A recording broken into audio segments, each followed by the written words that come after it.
Hey, what's up? It's me, Tom. What's up? How's it going? This week, got Darryl, the young retro himself, streamer. He streams on Mixer, primarily. And he stopped by, talked about a lot of production, a lot of cool stuff about like just creating stuff, doing stuff like that. It's pretty fun. Good time. I hope to do more stuff with him. He's pretty cool. I might start streaming on Mixer now, or just streaming in general. He's just like convinced me about like really, really pushing for it. I have all the shit, and I just never do it. So I definitely think I'm going to be giving stuff a shot if I can just iron out a bit of a schedule, or at least just kind of a day. But yeah, it was a lot of fun. I really enjoyed hanging out with him. He's another person like I kind of knew, and then like got to sit down and really talk and really hang out, and that was really cool. Yeah, a lot of fun. Is there anything else? I looked into, we talk on the show about figuring out your like numbers for like iTunes. I actually did look into it further, and I'd heard shows, like other shows I listen to, they're like, iTunes doesn't display your numbers, this is weird. And I thought that was on the consumer end, but also on the back end apparently. According to like a couple of the forum posts I was looking at, they're like, nope, Apple will not tell you this. And I don't know. There's probably some other place. I'm going to keep looking so I can find my numbers for this show. But yeah, it's weird. It's a weird thing to do. But I had a lot of fun. Really enjoyed this. Shout out to him. I'll link his stuff down below. And then, yeah, check him out. He's pretty cool. All right. Enjoy. This is your brain. And this is your brain on Tom.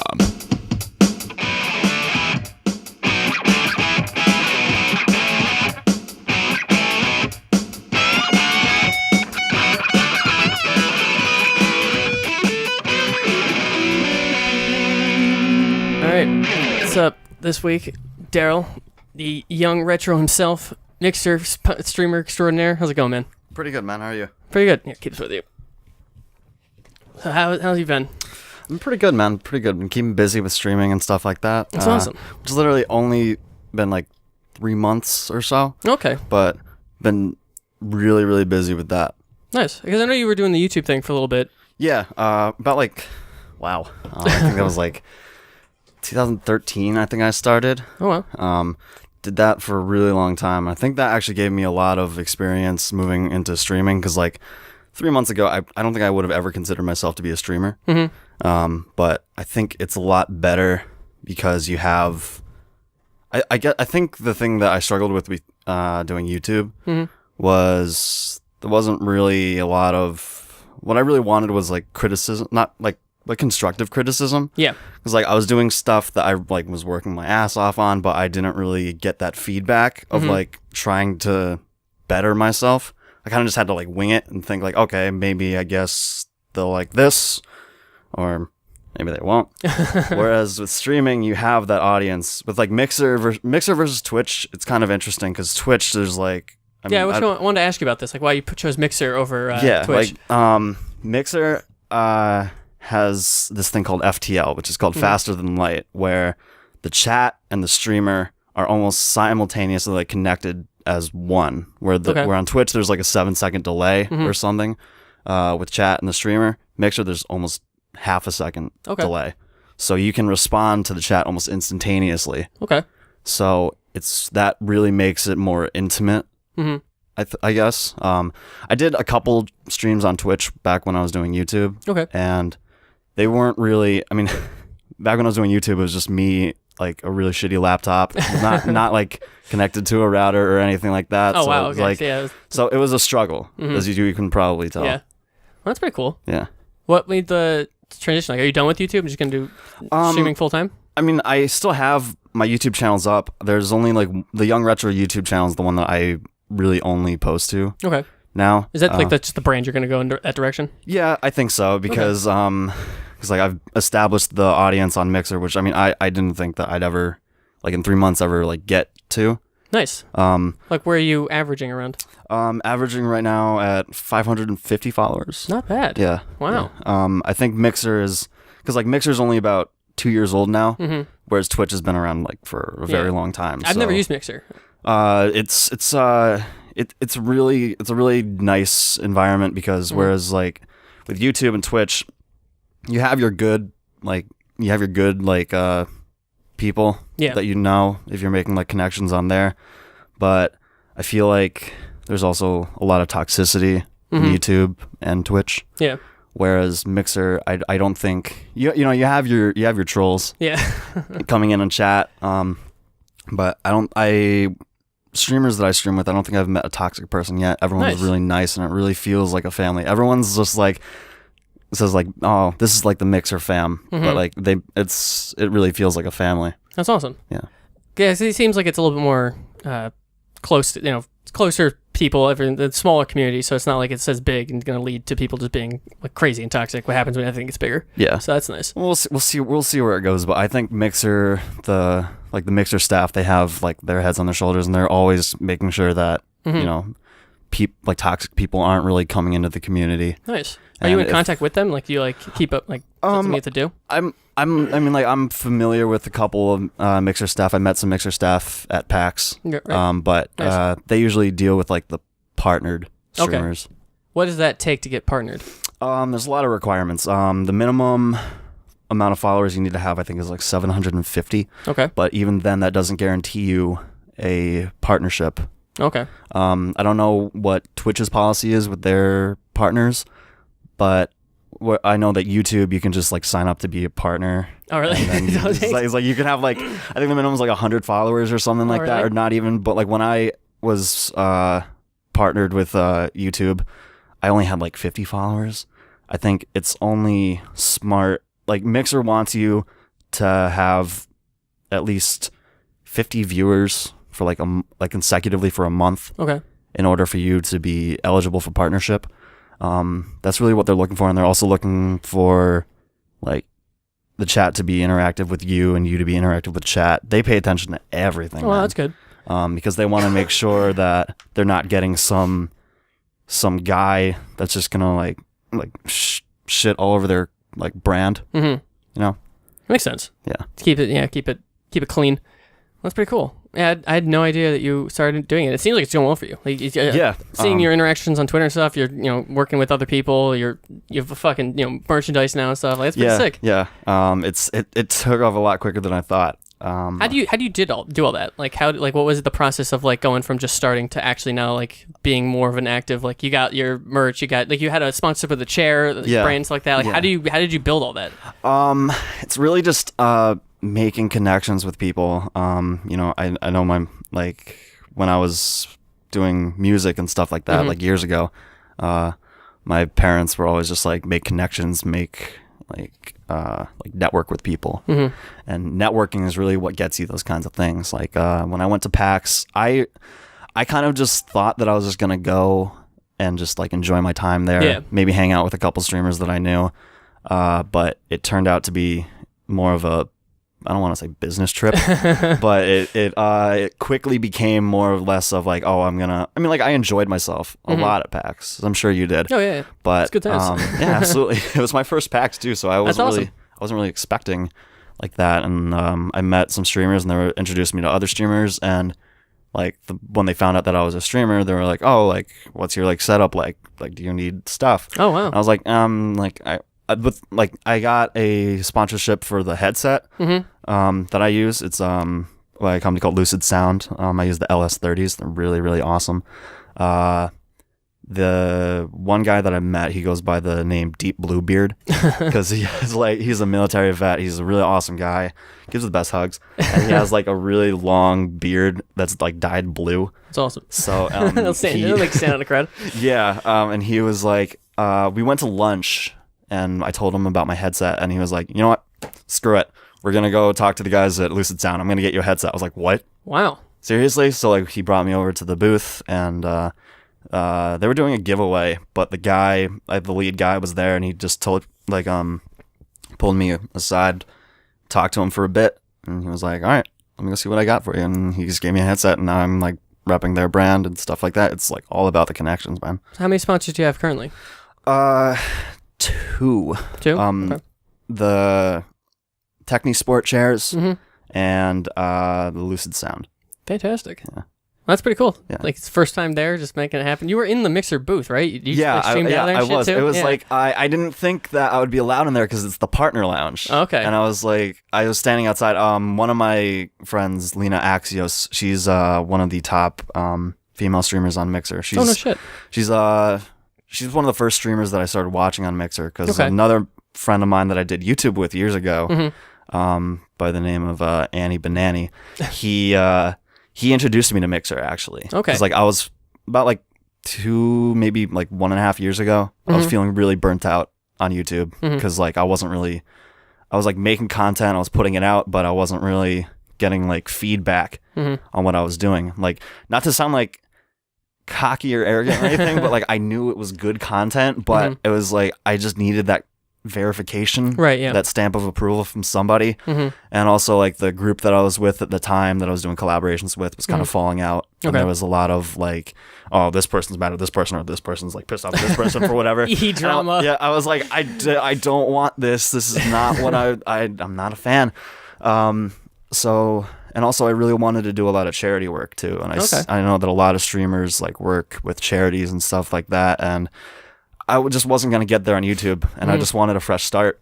So he introduced me to Lena, who I like kind of like stayed in contact with, and she likes to help out the small streamers, which is really cool to see. And I know that a lot of like big streamers on Mixer, hang on, I'm just going to turn off my phone.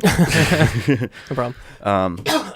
And she has helped me out in a lot of small ways. She's also helped some little streamers out in big ways, but I kind of like being helped out in like the small way. Like what would that be? Like just like equipment and shit? Like just shout outs, like and like there's something called raids on Mixer. I'm pretty sure, I don't know if people do it on Twitch. Oh, is that when you send your people to someone's channel? Yeah. I've seen that happen. I don't know if people do it. I remember one time she rated me when I was at like 50 followers or something like that. And I was like, wow. It's kind of awesome. Like, you didn't have to do that, but that was cool. So met her at PAX at the Mixer booth. And I was like standing outside. I was like, "Am I like allowed to come in here?" She's like, "Dude, fucking come in here! Like, come on in."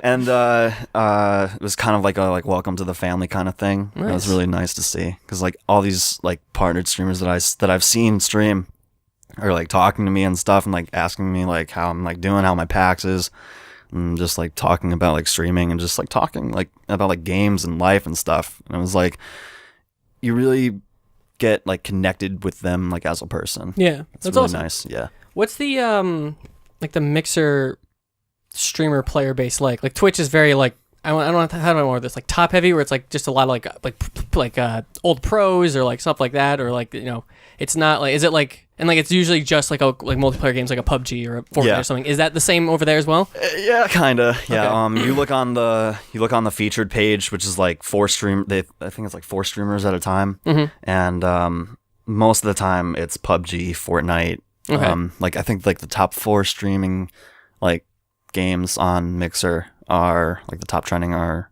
GTA 5. Of course it is. Yeah. Fucking course it is. GTA 5, Fortnite, PUBG, and right now like either Far Cry 5 or God of War, because you know that shit's hot right now.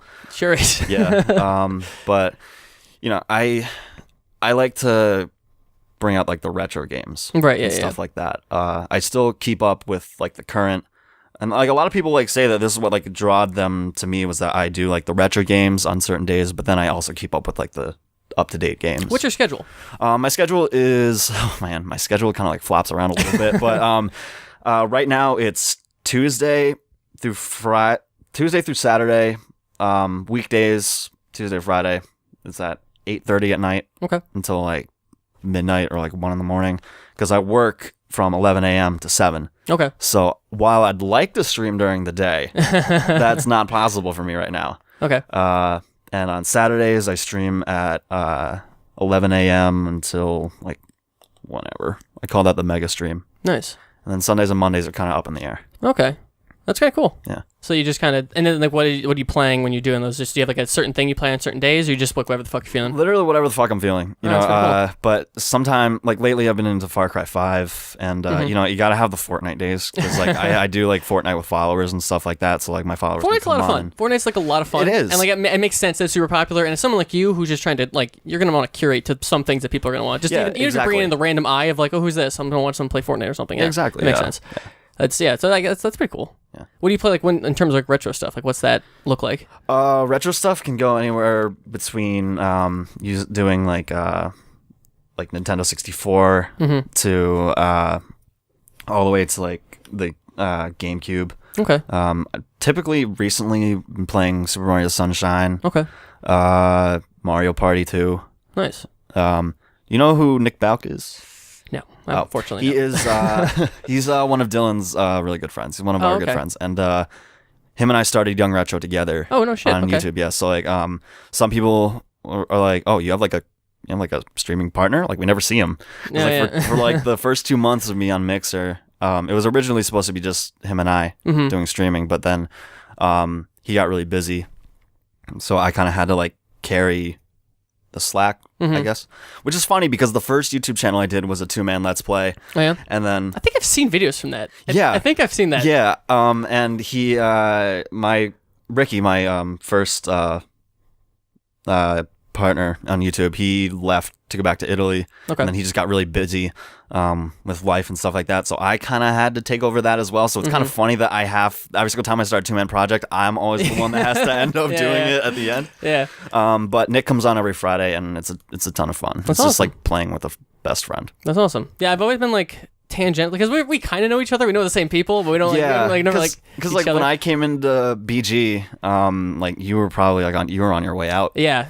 Yeah, because you ran track, I think, right? Didn't you for a little bit? Yeah. So like I was on the way out, and like so we know the same people. Like, we know Dylan and stuff like that. We know the same people. Exactly. It's just like, but like I always knew like people like, oh, Daryl's on YouTube. I'm like, well, that's interesting. And I'd like keep up and try to see like what's happening, and like occasionally like, oh yeah, what's he doing today? And check over there. And so when that's awesome. heard you starting to do this, I'm like, oh, that's kind of cool. Yeah. And then I'm glad you like reached out when we were at PAX, stuff like that. Absolutely. I was like I was doing an interview. Hey, how'd that go? It went pretty well. Who was it with? It was with the I'm trying to remember the booth it was at. It was at the Mass Digi booth. Laura Riley, who goes to Champlain College, she does video game design. It was her team. I was interviewing her team. Oh, nice. And I have her game somewhere on my computer. I should play which that. one is it Keeper? Yeah.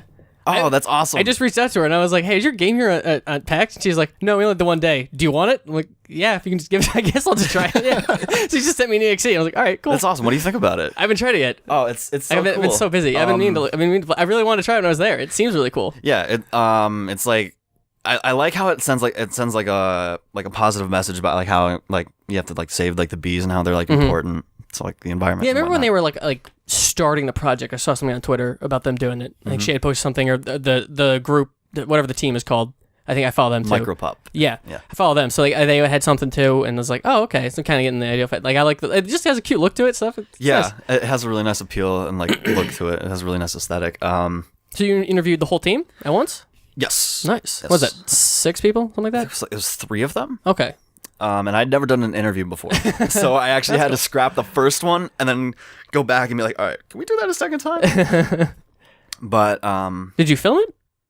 yes, I filmed it. Oh, shit. The second time we did it live. Wow. On my Mixer. I think it's still up there. I don't know. Mixer only saves your VODs for like 14 days. Can you like choose to save a VOD? Yeah, you can download it as soon as it's done. I try and download all of mine. Does that just go on YouTube? Is that your like YouTube schedule? That's kind of what I started doing that like last week. Okay. So I'm like, I kind of want to save some of these things. Yeah. Because like I don't want them to just like sit here. Right, and it makes sense. You don't want to put as many eyes on your shit. So Yeah, like even if it's exactly. just like you're already doing it, so like just take that shit, throw it on an additional platform, bring more eyes to the thing that you're doing. If someone just happens, because I realize that with my stuff, with not particularly this, but like a general concept is like I'm not a huge like stream watching person. Yeah. But like I follow some YouTube people, and then that brings me to their streams, and like it's so like, oh, okay, and like I'm gonna use the platforms I know or want to use, so I'm not gonna be like just change and go and do something different. Like I didn't know Mixer, but I had turned on your stream once for when you're playing Wormhole Wars, whatever that's called. Oh yeah. And I was like, what is this? Like I played it for a little bit. Oh, at that PAX. sucks because like I was feeling really sick that day, so I was just like I kind of cut it because I was just like I'm not feeling this. So I feel bad that was the first stream that you watched. No, that's fine. You were fine. I was just curious. I was more curious about the game because I'd played one game of it. Like, wow, this is really weird. And then I had watched the guy they had on the big TV at the booth. Like, oh, that's how you're supposed to play this. You're supposed to be shooting portals and like jumping through stuff. Like, it's so hard to figure out. Yeah, like with the portal like mechanic. But like I know I was playing with a couple game devs that day, and they were just like tearing my ass apart. Yeah, it didn't click with me until I watched, like, the guy was having an engagement, and then he was, like, about to lose, so he just shot a portal behind the guy he was fighting, and then just appeared behind him and killed him. I was like, oh, okay. I was like, this isn't fair. Like, the game devs are playing this. It's like they know the ins and outs of this game. This is not fair. Yeah, the first time I played it, all of a sudden, I get hit with a rocket launcher. I'm like, I didn't know there were other weapons on this map. Like, now I need to go and deal with that now. Yeah. So, yeah, but it's a cool concept. It's just, yeah, like, he would, like, when he didn't see anyone, he would just, like, build momentum between two portals. Yeah. And just, like, keep going until he saw someone, then rocket himself across the map to go take care of them. I'm like, oh, okay. It's crazy. Whereas like, you have him, and then there's me, like, walking across the map, and then all of a sudden, like, oh shit, I just fell off the map. Yeah, I had literally just given up on portals. Like, I have no idea what I'm doing. I'm just gonna shoot people. I'm just gonna be better at clicking on people. Like, there are a couple times where I have an engagement where they would hit me first. I'm like, I'm just gonna shoot you better. Yeah, and I was like, I'm good at Portal. I'm okay at Halo, but then when you combine the two together, it's like, what the fuck is this? It's like Fortnite with like, for me, I struggle with 1v1s because like the building vertically just gets so confusing. Yeah. You use Builder Pro? What is that? There's different controls. I didn't know about this until literally 2 weeks ago. But I guess I don't know about this either. There's a feature called Builder Pro where I guess it makes it easier to build, but I don't know how to do it still.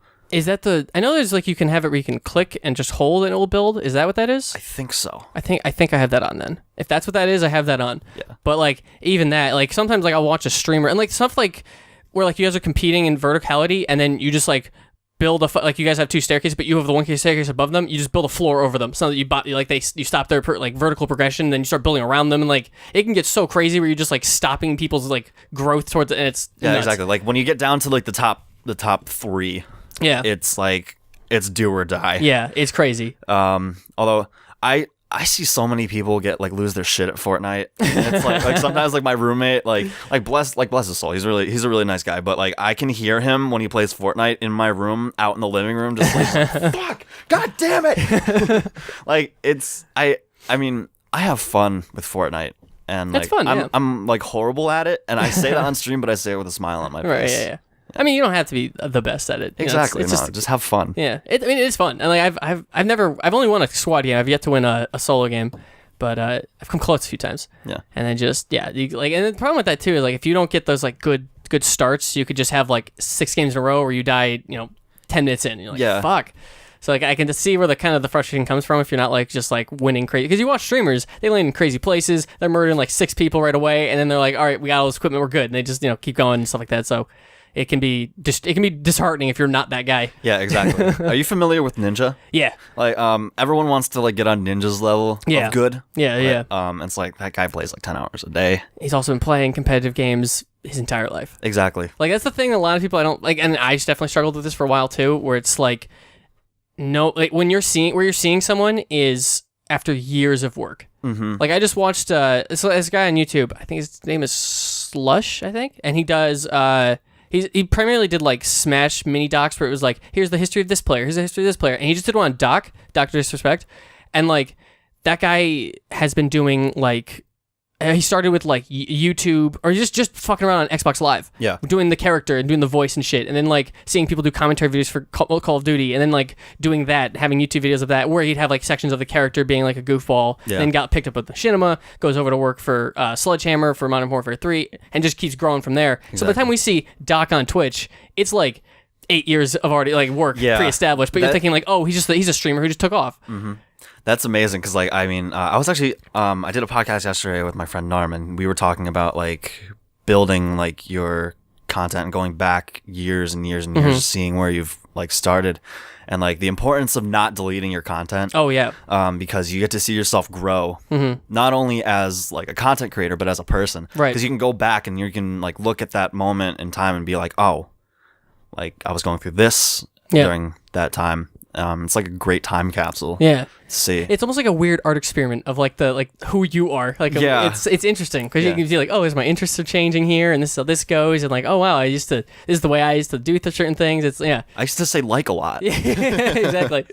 Like it's kind of cool. It's kind of a neat thing to do. Yeah. Where it's like, sometimes I think back and I'm just like, well, that wasn't the greatest. But it's like, well, I should probably just have it. Like just a record of Yeah. you know, or like something might have like or like I was doing I see like a trailer for a group and it's like a couple things I wish I changed. I'm like, well, I'm just gonna have to that not having changed now is like I'm going to make sure that happens the next time I do something. You know, next time I edit a video, this I will go the extra mile because I missed that initially and I was initially overlooking it or whatever. And then just also to be able to do stuff like the first trailer I did took me like 16 hours. Wow. And then I can like crank them out in like a night. Yeah. And it's like, oh wow, this is pretty crazy. Yeah. Like, what do you use for editing? Premiere. Premiere? Okay. Yeah. I gotta get it. I gotta get into Premiere. I've been using Sony Vegas my entire life. I have never used that, but I don't want to ever. I'm so familiar with Adobe products, and like I'm using Audacity right now, and every moment kills me inside. I fucking hate Audacity so You ever much. use Adobe Audition? I want to so badly. I could probably get you Adobe Audition because I have I think I have 2 copies. I think. Oh, really? Yeah, I think my parents bought me one for my birthday, and then one that I don't want to really. But it's a really great program. Like YoungRetro. Like if you go and watch like the YoungRetro like YouTube videos when it was just Nick and I, and like listen to our audio quality, like our mic is going through Adobe Audition, and we use dynamics processing, which basically brings the highs and the lows together to make one equal wavelength. And when I found out about that and learned about that, I was like, oh my god. Like audio will never be the same again. Dude, it's crazy how important it is. Yeah. It's crazy. Yeah. I've been using Levelator for that. Yeah. Just to kind of bring everything together, but even that I don't think's that great. I like remember listening to like I went back and watched like my very first YouTube video like yesterday before I came here, and I was using my PC, not my PC, my laptop's microphone. Nice. And it was just like it was so bad. What'd the room sound like? The room sounded like I was inside of a warehouse. That's awesome. And my voice was calling like this. Yeah. Yeah, it's because when I first started listening, because I fucking my favorite thing, and like I wish this happened more, was like I love listening to people I like watch on YouTube or like, and they talk about their production, and they're like, you know, like, oh, audio 100% biggest thing. Gotta have good audio. No one's gonna give a shit if your video looks like dog shit. If they can't hear you, they don't give a fuck. They're gonna click off. I'm like, yeah, okay, exactly. Cool. Like, what is your setup right now? My setup right now is I have 2 Acer monitors. I have an iBuyPower PC, which is kind of slowly turning into shit. Is it just like bought out of the box, or did you build it? I bought it out of the box. Okay. Wish I built it. Okay. I wish that I was smart enough to build. I'm not smart enough, but I wish that I had the dedication and the time to learn how to build a PC. It's just big boy Legos. That's all it is. Yeah. It's like, yeah, it's that's a good way to put it. It's not hard. It's not that complicated. People are gonna think you're real fancy for doing it. I've built like 3 or 4 for people. Yeah. Super easy. Just you like look at there's a manual it comes with, and you just plug it in. If you don't know what it is, Google's your best friend. Yeah. So yeah, it's not that difficult. It's the part that's the scariest is like everything's crazy expensive. So you're like, oh yeah, like you're putting the RAM in, you're like, this is gonna break, but you have to push it down and then it clicks and pops in. You're like, oh, okay, that's how it's supposed to be. Yeah. So like stuff like that, you're like, I don't know how this is gonna go. I'm very scared. Yeah, because I've had that PC for about maybe 4 years now. Okay. I had that when I got it, I was like, oh my god, like everything's gonna change. Like my content's gonna be like, like I'm gonna be able to like play games so much faster rather than on this shitty HP Pavilion laptop that runs Five Nights at Freddy's at like 17 frames. Oh wow. Yeah, it was really bad. I don't know how I did it. It's weird because like when you build a computer too, like that's kind of the mentality I had for this show was like, getting because I originally started with Blue Yeti mics. Yeah. Which are fine. Yeah, no, I know a lot of people that use Blue Yetis. I still have my Blue Yeti. I use it from time to time. They're perfectly fine. It's just the only thing is that's the top. That's the top of that microphone. So if you wanted to get any different piece of equipment, you want to change even one thing, impossible. Yeah. That's why. So I initially started with that, and then with tax returns, I bought like the actual mixer and XLR mics and all this shit. And that's the same thing with the computer. Was like, you can replace, like I had, my motherboard died. So I just replaced my motherboard. I was like, fuck it, get new RAM, got a new processor, ended up getting a video card from a friend. So like the shell's the same, but like internal's totally different. You know, like it's just, so like, but that's the possibility because I know where everything goes. I know where everything's going to be. And you can change things like that. And like for this too, if I want to get like upgrade, this is like, the one, like the best mic is like $300 per mic. It's fucking crazy. But like I could do that now. Like that's a possibility. And if any one piece breaks, I'm not throwing everything out. I can just get the one piece, which is nice. What mics are we using right now? These are Audio-Technica mics? Oh my god. I use the Rode NT1A microphone and it's hooked up to a Yamaha MG10XU mixer. I think I used the Blue Yeti. No, first I used the Blue Snowball. Okay. After I upgraded to my I used the this is so weird backtracking right now, but it was the Razer Kraken Pros. I used the headset mic for that, which is it's decent, but it still kind of sounds like poop. Yeah. And then I used the Snowball Blue Yeti, and then now I'm at the Rode NT1A, and I couldn't be happier with any other microphone at this point. Yeah, I think I'm probably not for this. I'm trying to get a camera, so with the camera I want to get a Rode mic and do all that, go in that direction for that side of my equipment. Yeah. What are you planning on doing with that? A camera? Yeah. I just want to start doing as much video content as possible. Like are you familiar with Day9?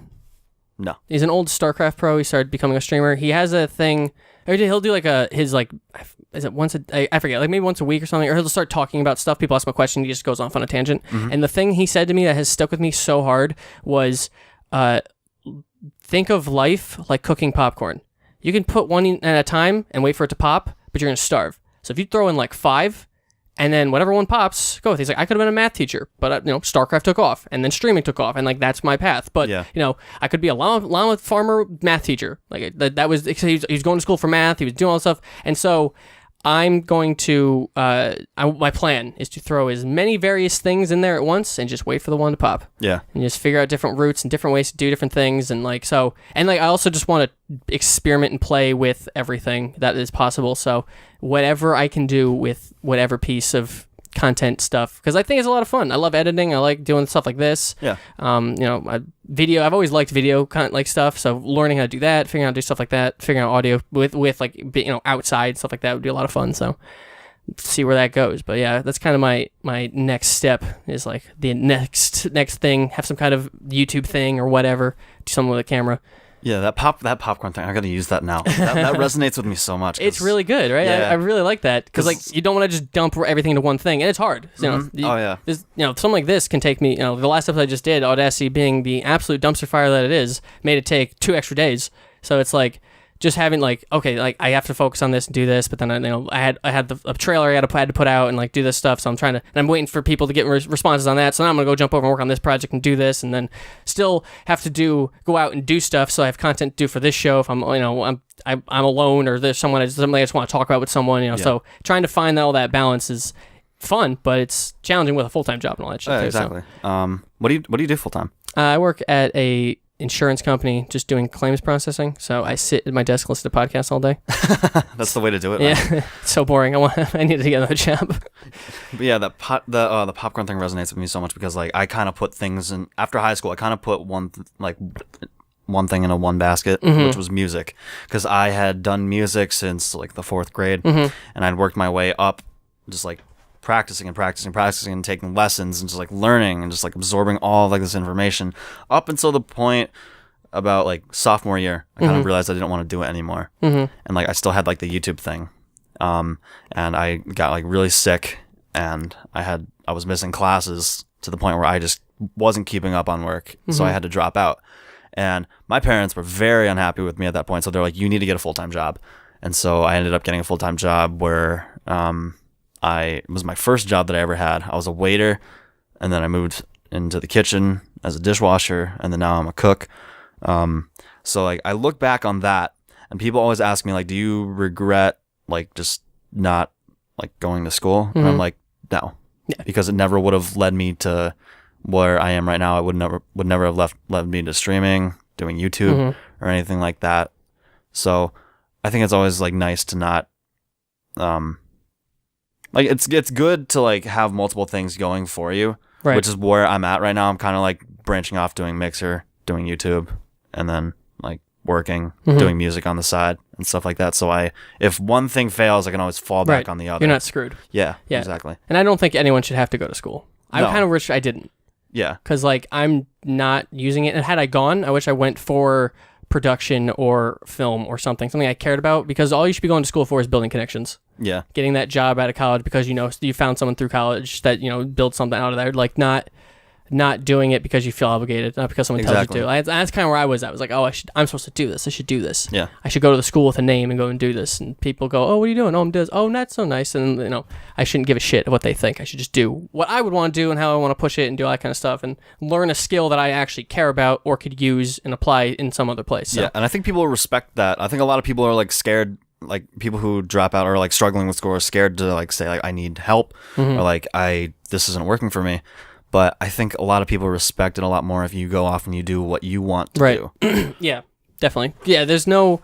That's I kind of wish that was not a thing in this country where it's like, oh, no, you have to go. And if you don't, you're a failure. And it's like, that's not something that should be like etched and like marked into our brains because like that's not... Because like you look at like so many like people that have like been successful, like really successful people. High school dropouts. Yeah. Like, college dropouts. People never even went to school. Yeah. Kind of thing. Yeah, you can. At no point is there any place where you can fail as long as you just keep pushing and then learn from certain things and keep adjusting and change for them. And however you need to do to fix and adjust what you need to do. Yeah, I mean, at least having some like self-reflection. Yeah. You know, not just going and being like I'm the fucking greatest and like you're you're recording into a fucking laptop mic and you're like I'm the greatest. Yeah. Nothing could be better. It's like as long as you're having that thing where you're learning, you're like, oh, you know what, this is bad. Let me try to get this. Oh, I should do this instead. Or you see someone else's thing that was cool. How'd they do that? And exactly. Like learning is the most important thing. Yeah. Like even if it's not an education, you still gotta learn something. Oh, you'll still take from stuff, as long as you you can just sit on your couch and play Fortnite all night, but as long as you're learning and getting better at it and something like that, you could build into something. Yeah. Taking your hobbies and then just figuring out a way to monetize them so that becomes your job, that becomes something you're, more into. That's kind of where I'm at, where I'm like, all right, I'm going to do things I'm already doing, and then so I was thinking about doing streaming, because I'm like, well, I'm just going to play games anyway. Might as well just put it on. Who knows? I definitely recommend like you start streaming. Because, like, you got all the equipment, you got the setup, man. Like, you're better off, like, where most, like, streamers, like, beginning streamers are. Really? Yeah. Which is, like, I was kind of in the same position. Because, like I said, I did YouTube for 5 years. So, like, all of that stuff building up led me to streaming. So, like, I had all the equipment, like, that I needed at that point. So, it was, like, ready to go. Nice. I'm not sure what exactly. I definitely want to stream all of Kingdom Hearts. That's like the thing I definitely want to do. Yeah. As soon as I can get I'm trying to wrap up Monster Hunter. How do you like that? Fucking amazing. I haven't played it yet. It's so good. You have a PS4? Yes. No, if you get it, let me know. Absolutely. I fucking love that game. We'll play with anyone. I've been like into Far Cry 5 lately. I haven't ever played any of those. Are those like particular? Like, have you played all of them? No. I played Far Cry Primal. Okay. And then I played this one. I think I own Blood Dragon on Steam. I think that's it. But no, definitely think about getting into streaming because it's a really nice positive outlet, especially like if I've had like a rough day. I can always come in and then like my chat's there and they're just like there to cheer me up, even if they like I don't go on. I'm like, I had a bad day. But it's like just like seeing them just like interact, and just being there is like a really positive thing to have. Okay. And it's like, I guess if you're getting, a following and you're not just streaming the big things, that's probably what makes me really proud. You would definitely think that Mixer is the direction to go in? Yeah. Okay. I mean, like, it's okay if you want to do Twitch, but it's like, it's so... I'm just so foreign to that world. I just don't know. Cluttered and like... That's what it feels like, right? Yeah, it just feels like there's way too many people. It's like YouTube, yeah. And like Mixer's probably only got about like 20,000 users. Okay. Whereas like Twitch is like 5 million or 10 million or something like that. It's crazy. Yeah. And also like people will be drawn to you if you're like a genuine like person, which you are. So like oh, thank you. You're welcome. But it's Mixer's definitely a nice place to start streaming. Okay.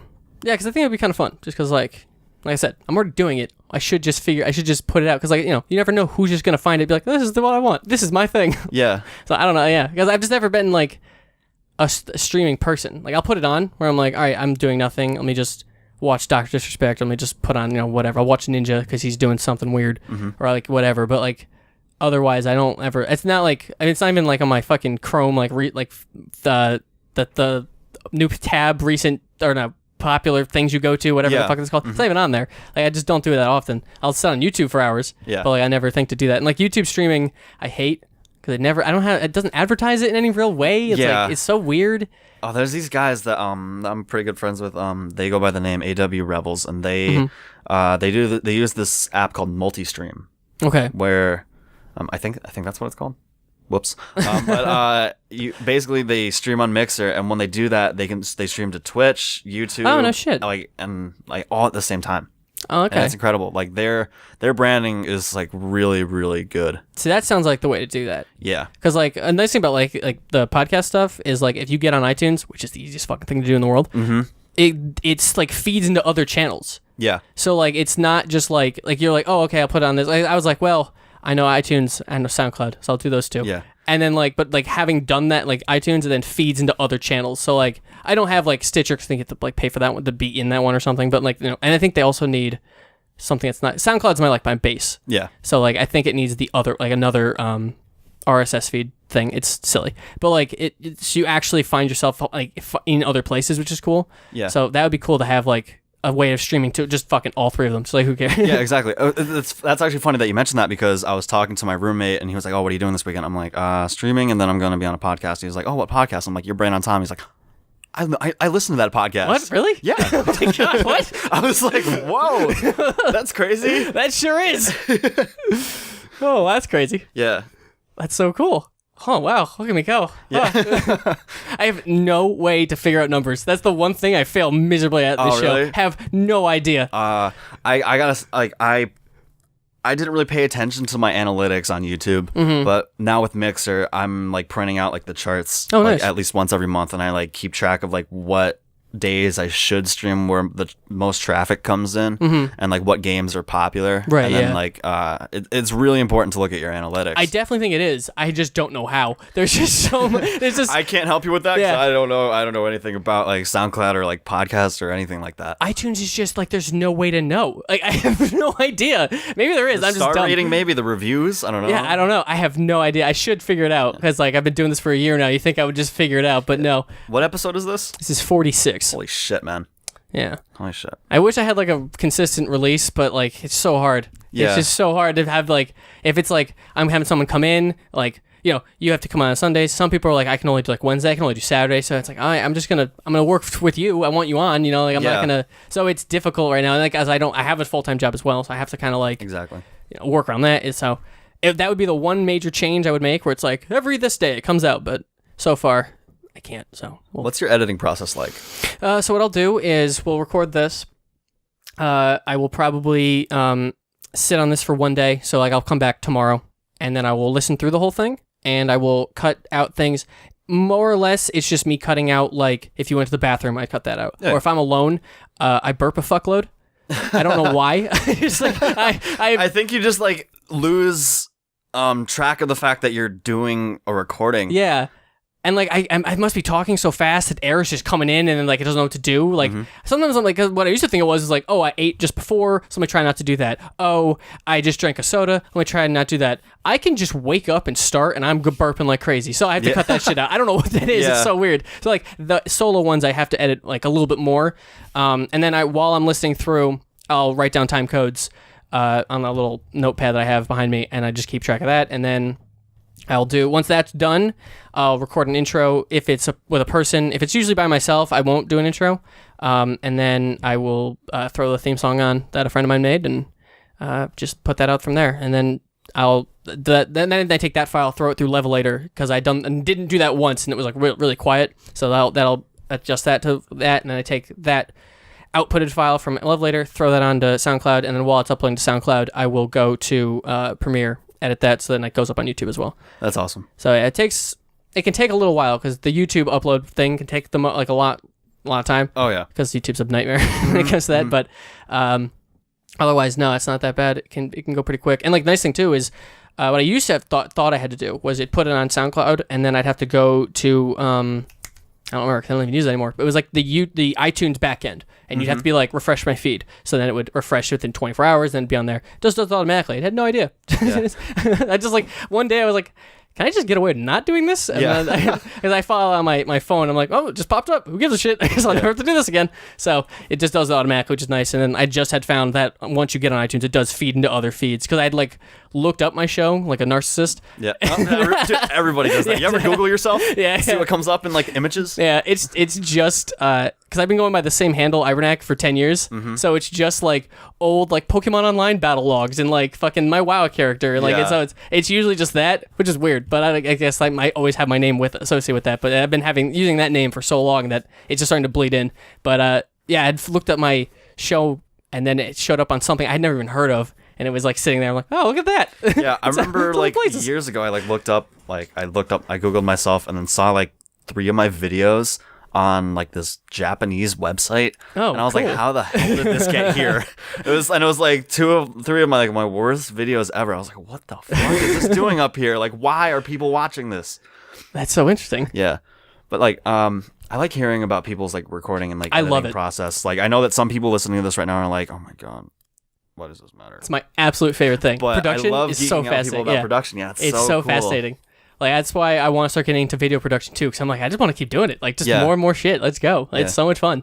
Editing is fucking so fun. Yeah. Editing is editing is so weird for me because it's like the first, and like I really didn't even think of it this way, artistic outlet until I was talking to some girl on Tinder and she's like, oh, I had this creative project. Like, oh, I guess this is an artistic project. All right. Yeah. Like, I just didn't even like associate it with it, but like it's the first artistic direction that I can make a one-to-one recreation of what's in my head. Yes. And it's so weird to Yeah. have that experience. You're like, I'm going to do exactly this. And then a couple hours later, like, it's exactly what I thought. Yeah. I remember on one of my YouTube channels, I did like these like commercial, like 30-second like commercials where I'll just like throw up a camera and a green screen and I'll just like do whatever comes out of my mind. And I remember my mom watched one of them and then she was like, Darryl, this is like watching your brain explode onto the screen for 30 seconds. Because like I when I edit, I'll go through it. I'll do like an original, like just like on the editing floor, just like one cut, and then I'll go back to it later, and then I'll be like, oh, I should add this here, and then I'm just like a giddy child on Christmas, just like going through something like, oh my god, I could do this here. Yeah. Or I could do that different. Oh my god, I could do this instead. It's crazy. It's a lot of fun. What's your green screen situation? Just like paint a wall, or did you have like a? My entire wall is painted green. Yeah. My room, it's all green. Even the floors, even the carpets. But no, I have it's weird. I have 2 different green screens. I have one that's just like a cloth that I hung up in my parents' basement when I was doing like YouTube there. But now that's like folded away in a box somewhere in like the attic or something. But now I have. It's really cool. It's like this wall that it's like portable. I can't fold it back in. It says it's foldable and you can put it back into like the bag. But as soon as I opened the bag, it just popped out and like hit me in the face. It's probably about maybe 3 of those posters like combined, and then there's a blue screen on one side and there's a green screen on the other side. Oh, nice. And now the chair that I'm gonna have when it gets here, it's blue, so now I have to flip it over to the green side. Right, yeah, okay. So I'm gonna have to work with chroma key on that. I prefer blue screen over green screen. I don't know why. Okay. I think it's easier to work around. All right. I've never fucked with that much. Yeah. So I would like to toy with that a little bit and just because having it key properly and stuff sounds like a fun project to work on. Yeah. I don't see. That's the one thing I actually curious about with streaming. Do you think the standard should be like just the person floating on the footage, or does like having like a background actually matter? I don't think it really matters. All that matters is the streamer and their personality. I've been seeing an increase of like the keyed out person just floating there. Yeah, I mean it looks a lot more professional, but people with a background, like if they're being professional, then why should it matter? Right. Okay. So like don't worry about like if you're gonna start streaming, don't worry about getting like a green screen or anything. Just get good lighting. Okay. That seems lighting. important. you already have a good mic set up and stuff. Yeah. So yeah, I do want to get some kind of lighting package. I know you can get it for like maybe $70 or something on Amazon. Yeah. They're not that bad. No. So I might just get like a real one because I think I have like crazy lighting somewhere in this house from like my dad doing like painting and stuff when he was my mom and dad used to paint like they had like an apartment they rented out so they would do painting for it and stuff like that. So I think they have like that shit floating around somewhere you have that I could just use. Yeah. Yeah. So I think they're just somewhere, but I would like to have my own stuff. Yeah, exactly. So I'm thinking about doing like a lighting package. I want to get like the camera, the actual mic set up. I want like a portal like what do they call them? Not mini recorder, but they're the like a digital recorder. It's like a small version of a Camcorders? mixer. Wait. Their recorders is basically the short of it, but they have like a bigger, longer name. I want one of those, but like the good ones are like $700. Yeah. So I'm like, It's like why is all the good shit so expensive? yeah. So I don't know how I'm gonna do that right now because I have a friend of mine who has one. He does like short films and stuff. He was on the show. Cooper, shout out to Cooper. But yeah, he has like one of them, and it's like really cool. He was like just jack it in. You can keep all that. You can watch the levels, do all that shit, and so like he can like on the fly keep that shit taken care of while he's filming as well. And so that's nice. Yeah. And I got to figure out like ADR stuff too. I want to toy with that and do like voiceover stuff with various video stuff because when someone is recording and it's like in the room, you can hear it bouncing off the walls. It drives you crazy. Yeah. So I want to figure out a way to avoid that as best I can. Yeah. I think the one thing that I really need at this point is like more sound dampening stuff in my room. Yeah. Because like I have very thin walls in my apartment. So like if my like roommates are out in the kitchen, like it picks up on the mic. Okay. Like I have people just like, oh, like at first it was like, oh, who's like talking? Like are you like in like do you share like a house with someone? I'm like, yeah, those are my roommates. But now whenever they hear them, it's like, oh, let's try and listen in and see what they're saying. Like when someone's like mowing the lawn outside, it's like, okay, Oh, yeah. like what do I do now? That's just not that expensive. Yeah. It's not that bad. You can get like a decent pack. I forget how much for on Amazon. And I was thinking about doing it for my ceiling Yeah. because my walls are kind of fucked right now. I can't really do much with these walls. I put way too much on the I walls. mean, you could like work your way around each thing. That's what I was That'd look thinking, fun. That'd yeah. look funny. Yeah, I was thinking about doing that where I'd put them like in between the posters and stuff. Yeah.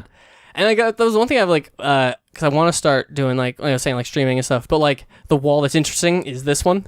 And like, that's not where my camera would be. You ever like reposition your room? I mean, I don't know. I was thinking about it. Yeah. I was thinking about trying like figuring out somehow to way to reorganize it. Yeah. Because like, yeah, this is a far more interesting this wall. wall is a really nice wall. Because like that's just, because this is the wall I look at. I made the wall that I look at more interesting.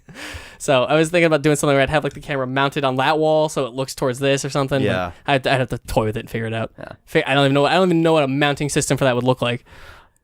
I don't even know. I use like a Logitech like 1080p webcam. I want to get like an Elgato Cam Link, which takes like a camcorder, which you normally wouldn't be able to use as like a webcam. Yeah. And use that because I have a Canon XA20. Okay.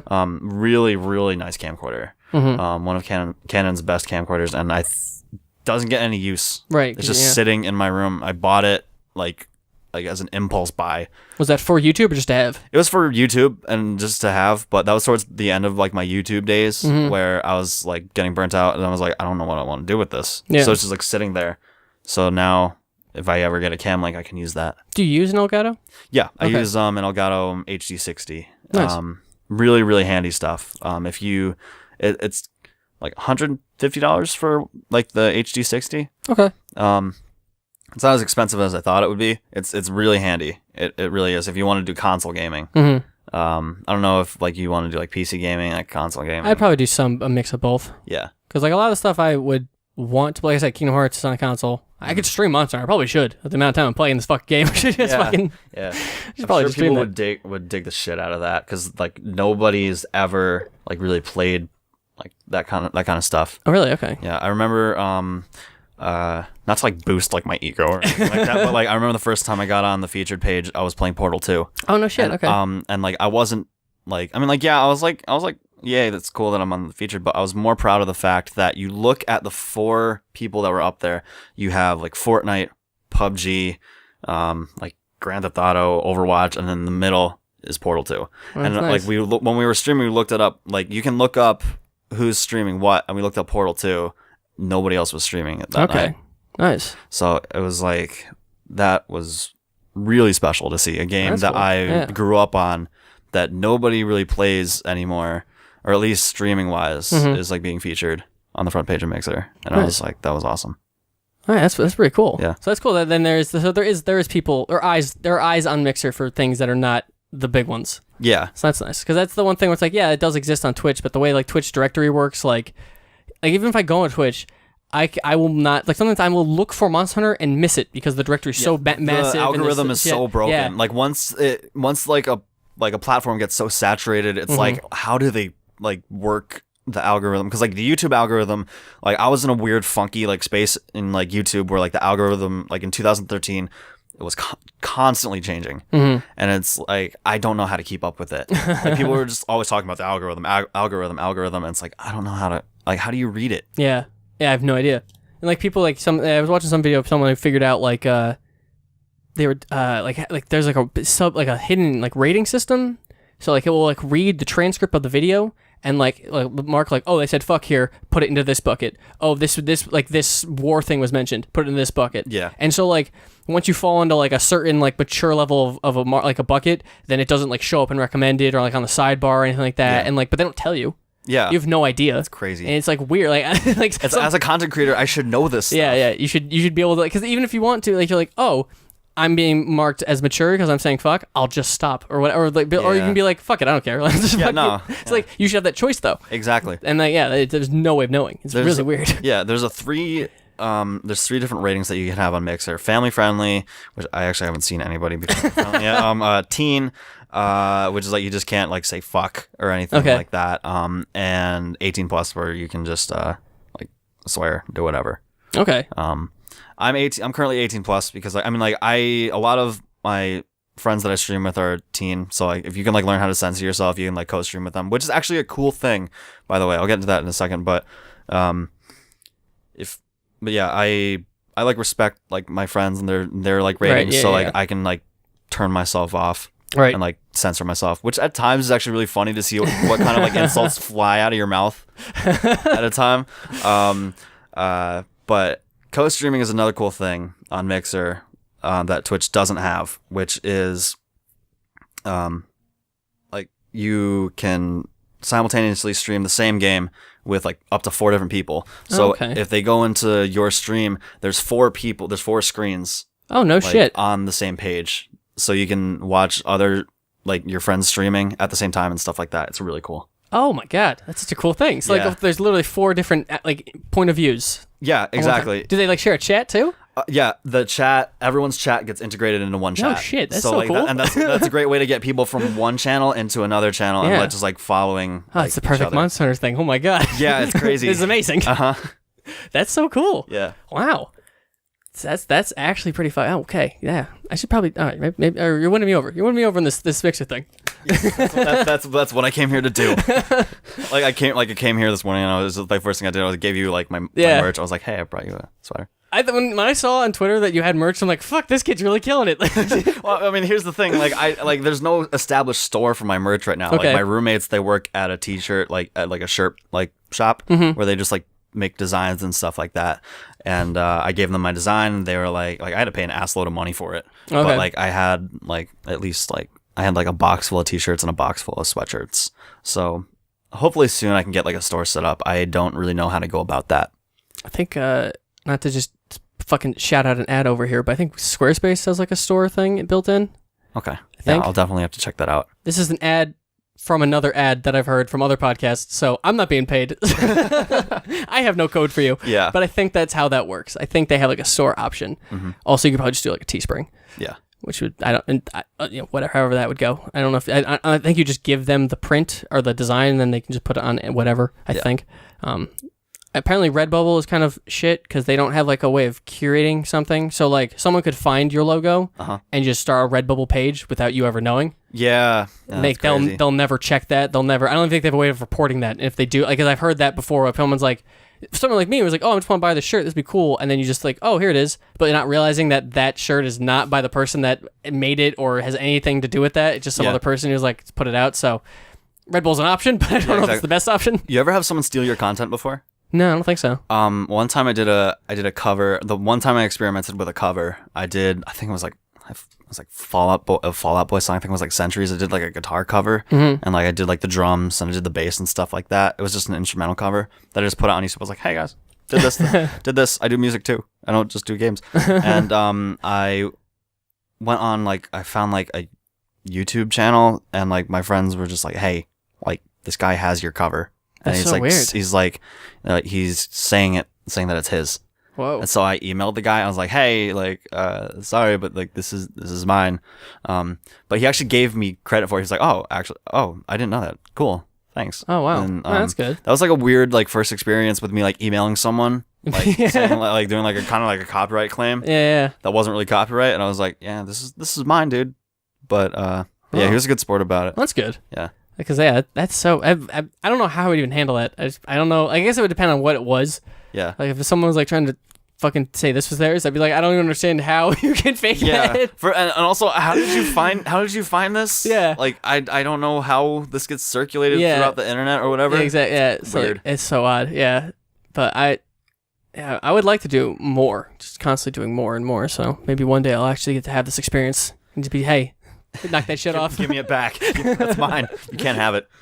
Oh man, yes, that'd be actually pretty great. I don't know what I would do, but it'd be pretty entertaining. Yeah. Oh, it's pretty awesome. Yeah.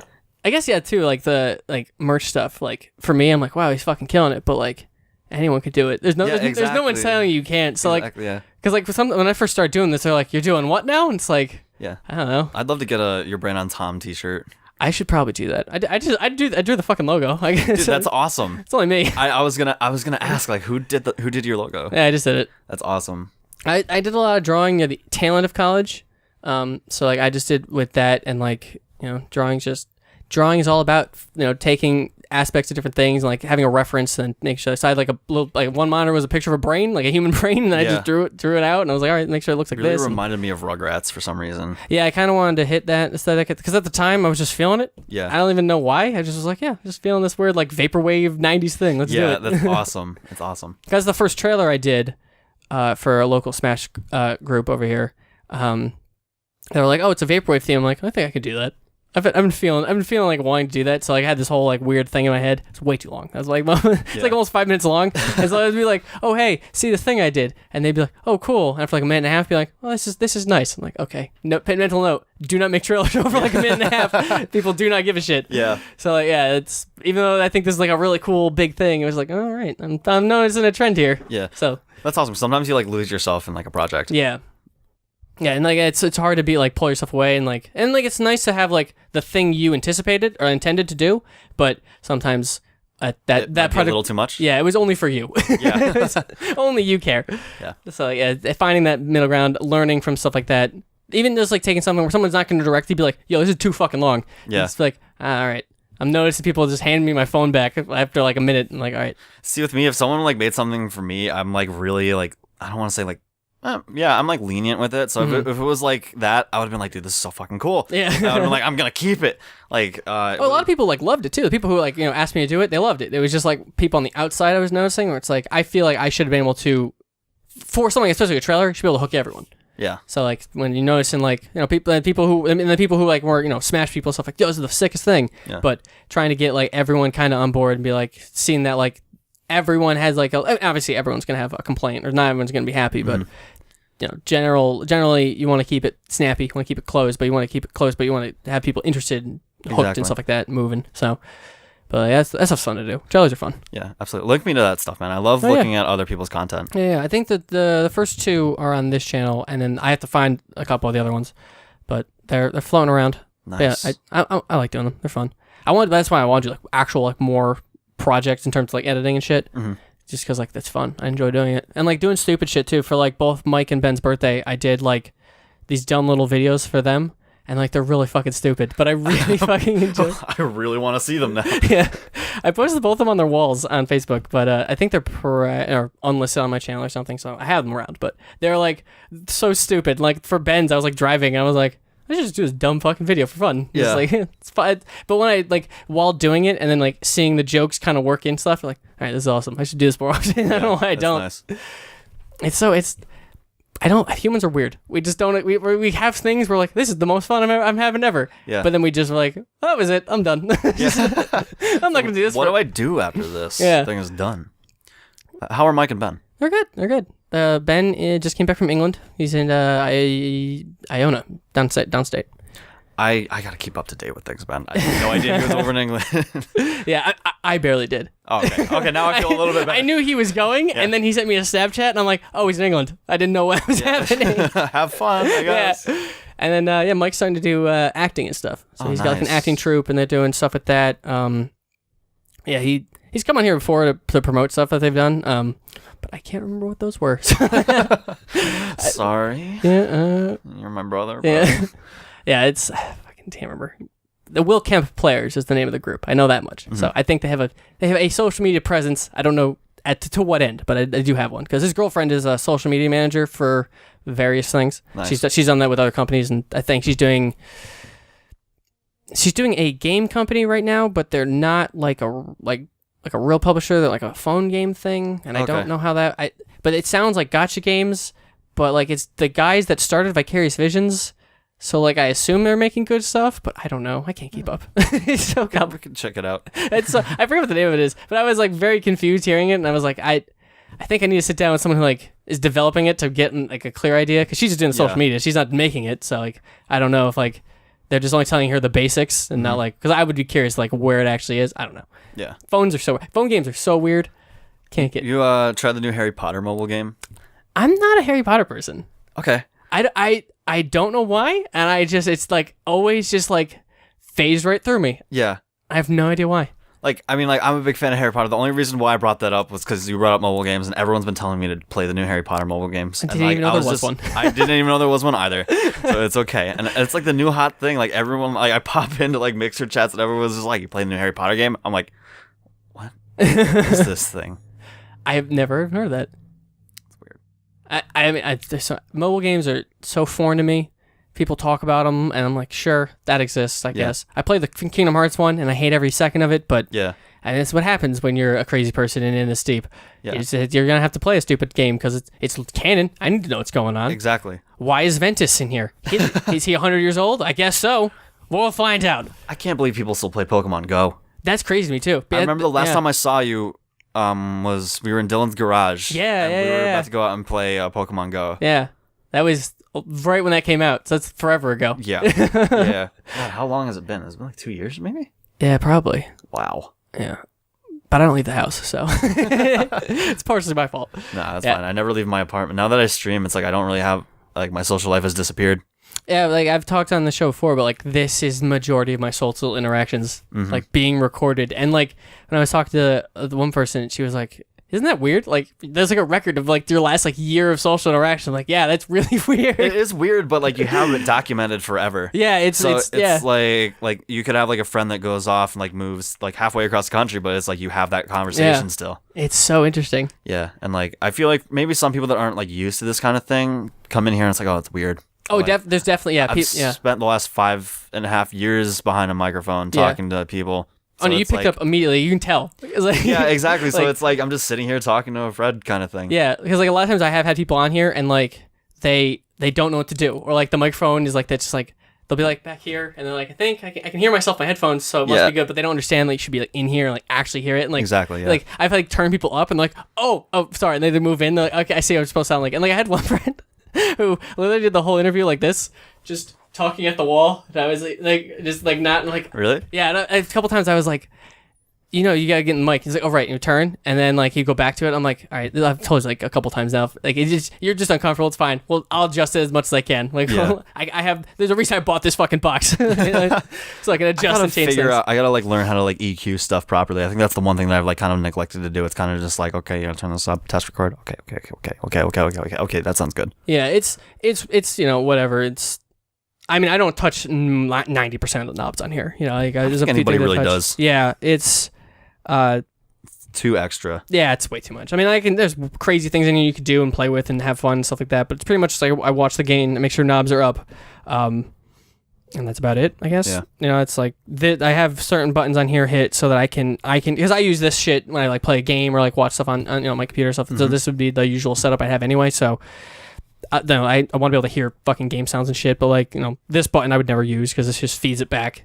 So this would be like if we were like listening to someone, they could hear us, or like, you know, or like I could put like a YouTube video on and like the people listening to this could hear it if I hit this button, but it's like no reason really for the most part. Yeah. And like sometimes I forget to close like Discord or something, and I get a phone call from Discord. I'm like, oh shit, gotta shut this shit down. So I'm in the middle of recording. Discord. We come a long way since Skype. Yeah, good lord. So like I was hearing someone talk yesterday about Skype, and I was like, I can't believe people still use that. Yeah, it's so bad. Also, like when I do like follower days, and people are like, "Oh, can we use Xbox chat?" I'm like, no.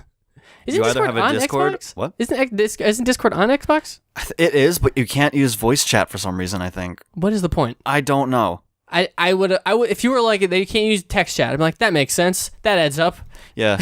Why would you want to use text chat on Xbox? It takes like fucking like 5 minutes to type out a sentence. Yeah. Like, I don't understand. That's really weird. Mm-hmm. It's, I wish Discord was on everything. Yeah. It's just too good. Yeah. I know that they have it on mobile. I use it on mobile. Yeah. Yeah. Always on. That's another thing. If you become a streamer, you're always going to be on like your Discord server. It's like talking to like your followers or just like setting up stuff, and like Twitter too. Like I wasn't much of like a social media person until I became a streamer. Yeah. And everyone's like, you need to be on social media. No, that makes sense. Because you want to keep that like. It sounds weird, but you want to be in someone's head always. Yeah. You know, like you're gonna always want to be pushing to be remembered and be really relevant. Like, yeah. Yeah. Because like there are so many people I follow on YouTube where like randomly it'll show up and recommend. I'm like, oh fuck yeah, what happened to them? And like, oh they still been doing this, but I haven't been watching their videos, so it fell out of like my recommended watch or whatever. So yeah, it's weird how that stuff kind of works. Yeah. It's like Facebook does the same thing. Instagram does the same thing. Or like fucking YouTube, you watch like. Because I'm a big fan of e-drama. Oh boy, I can do me some e-drama. Oh boy. But you watch like 3 videos of that, and then that's all your recommendations are. You're like, all right, I guess I'm just gonna keep watching this. Yeah. What happened here? What's your perspective? Oh man, I felt. Are you familiar with Channel Awesome at all? No. They're back in the day, like when I was like in middle school into high school. They were big. Okay. They'd be like the Nostalgia Critic and stuff like that, and he branched off other people, and that whole thing just collapsed because of all sorts of allegations and all this stuff happened. And boy, oh boy, is it delicious! Oh yes, all of it. Oh man, sometimes I wish I was like older so I could have been like there, like on the internet back then, because like I think I was probably still in like 3rd grade. Probably. How old are you? 22. Okay. Yeah, I'm gonna be 23 in October. All right, so we're like 3.5 or 2.5 years apart because I'm 25. So, okay. But yeah, it's sometimes it's weird with the internet where like sometimes like you're like, oh yeah, that was a thing. Like Homes Runner, exactly. that was a thing. And then like some people are like, I have no idea what that is. I'm like, oh my god, I'm so old. But I'm only a couple years older than most people. Yeah. You know? But it's like the internet back when before YouTube, there was you just had to go to someone's website to do stuff like that. So if you didn't know that existed, you never knew it existed. There's so weird. It's like, wasn't like YouTube like originally just like a place to just like upload like your files or something? Like it was like a cloud kind of thing, like the first. From what I heard, YouTube was created because the guy who made it, or maybe 2 guys, I forget, the people who made it wanted a place to watch that Janet Jackson nip slip. Okay. Like there was no place to find that online, so they created a platform so people could upload shit like that. Okay. And then it kind of grew and grew and grew. But that's what I heard. Initially, it was to like just put like stuff on there, and it was because he was frustrated he couldn't find the nip slip. Oh my god, YouTube. You heard it first, folks. YouTube was created all because 2 guys or 1 guy wanted to watch a nip slip video again and again and again. It's like I wonder if that video's still up there. How many views it's got? Yeah, it'd be crazy. Yeah. Because I honestly, it's probably not that big even. Yeah. Because like, what's the Despacito is the biggest YouTube video? Ugh. I think. Yeah. With like 1 billion or something, 5 billion views. Why is that song so popular? I don't know. I can't understand it. I think it's the worst song ever written. It's so annoying. It's so annoying. And like, and there's 2 versions of it. There's the original version, and then just the one where they just slap Justin Bieber on it. Like, why? I mean, if you like Despacito, get over it. Yeah. It's so bad. It's so terrible. Man. There's some things the kids. I can't keep up with the kids. I can't either, man. And I feel like I should be able to, but the kids, like I just got Instagram, and like I'm using it. I'm like, oh, this is actually a really good platform. I understand people like this a lot, but I couldn't for years. Just like I don't understand. Why would you just want to look at pictures? I don't get it. Like, why are you taking pictures of your food? Yeah, I don't get it. Meanwhile, you go to my Instagram. There's probably like 10 photos on there of my food. But no, you're got on Instagram at a good point. Okay. Now, because Instagram's kind of like finally fixed itself, I think. Okay. Yeah, I've heard people complaining about it before, and like it wasn't great. Yeah. It wasn't like chronological. They should do it more algorithmic. Yeah. Like things would just show up and like, or whatever in random orders or whatever like that. The stories thing I think is kind of a cool feature. Yeah, I've never really used the stories thing. I've just recently, like when I was at PAX, like when I was at the Acer after party, that's the first time I think I ever posted like something on there. Okay. Probably because I was drunk, but I was also drunk at that party. Oh, but you were there too? I was. Oh my God. Wasn't there for long. Definitely got kicked out. Oh, wait, you got kicked out? I got sick, and then a couple of other people there, I guess. The bouncer, I guess, was giving my one friend shit, and then he was like, "I'm not taking this shit. We'll take it," and cause problems. So Yeah, it took so long for us to get in there because I was meeting up with a friend of mine, Direwolf. Shout out to Direwolf. Shout out to Direwolf. Yeah, absolutely. She's an amazing streamer. Go check her out. But she like waited with a couple other like Twitch streamers and Mixer streamers. Like people were like waiting there, and I got there like an hour late because I wasn't sure if I was gonna go. Okay. I wasn't really feeling too good, and then all of a sudden, last second, I was like, I feel great. Let's go out. And so we got there about an hour late, waited in line. I was like really cold that night. That line was crazy. Yeah. It was way too long, way too cold. Yeah. And like we waited out there for an hour. Finally managed to get in. Crazy party. I still have the cup. Oh. That the glow cup. You could leave with those? I don't think we could. But, my one friend Kevin. He's a manager. He like manages like Mixer streamers, and Twitch streamers. He like we were like getting ready to leave, and he fucking like had like those glow sticks that they had too. Yeah. He was like, all right guys, we're leaving, and then he had like a stack of like 10 cups and like 4 glow sticks. I don't think we managed to get out with them, but I managed to sneak one in my coat. Nice. They were cool cups. I only had one that actually lit up though. Yeah. It was hard to find the ones that light up. Mine, like the battery is really low. I don't know what battery it takes. I don't know if I couldn't even figure out how to, like, some of them I was like, is it working? Is it dead? I don't know what's going on. Yeah, like, and when you wash it, like the logo washes off. I think they just made them like really cheap probably. just for that night. Yeah, because we were like one of the first people in, and like cups were not working. Like, yeah.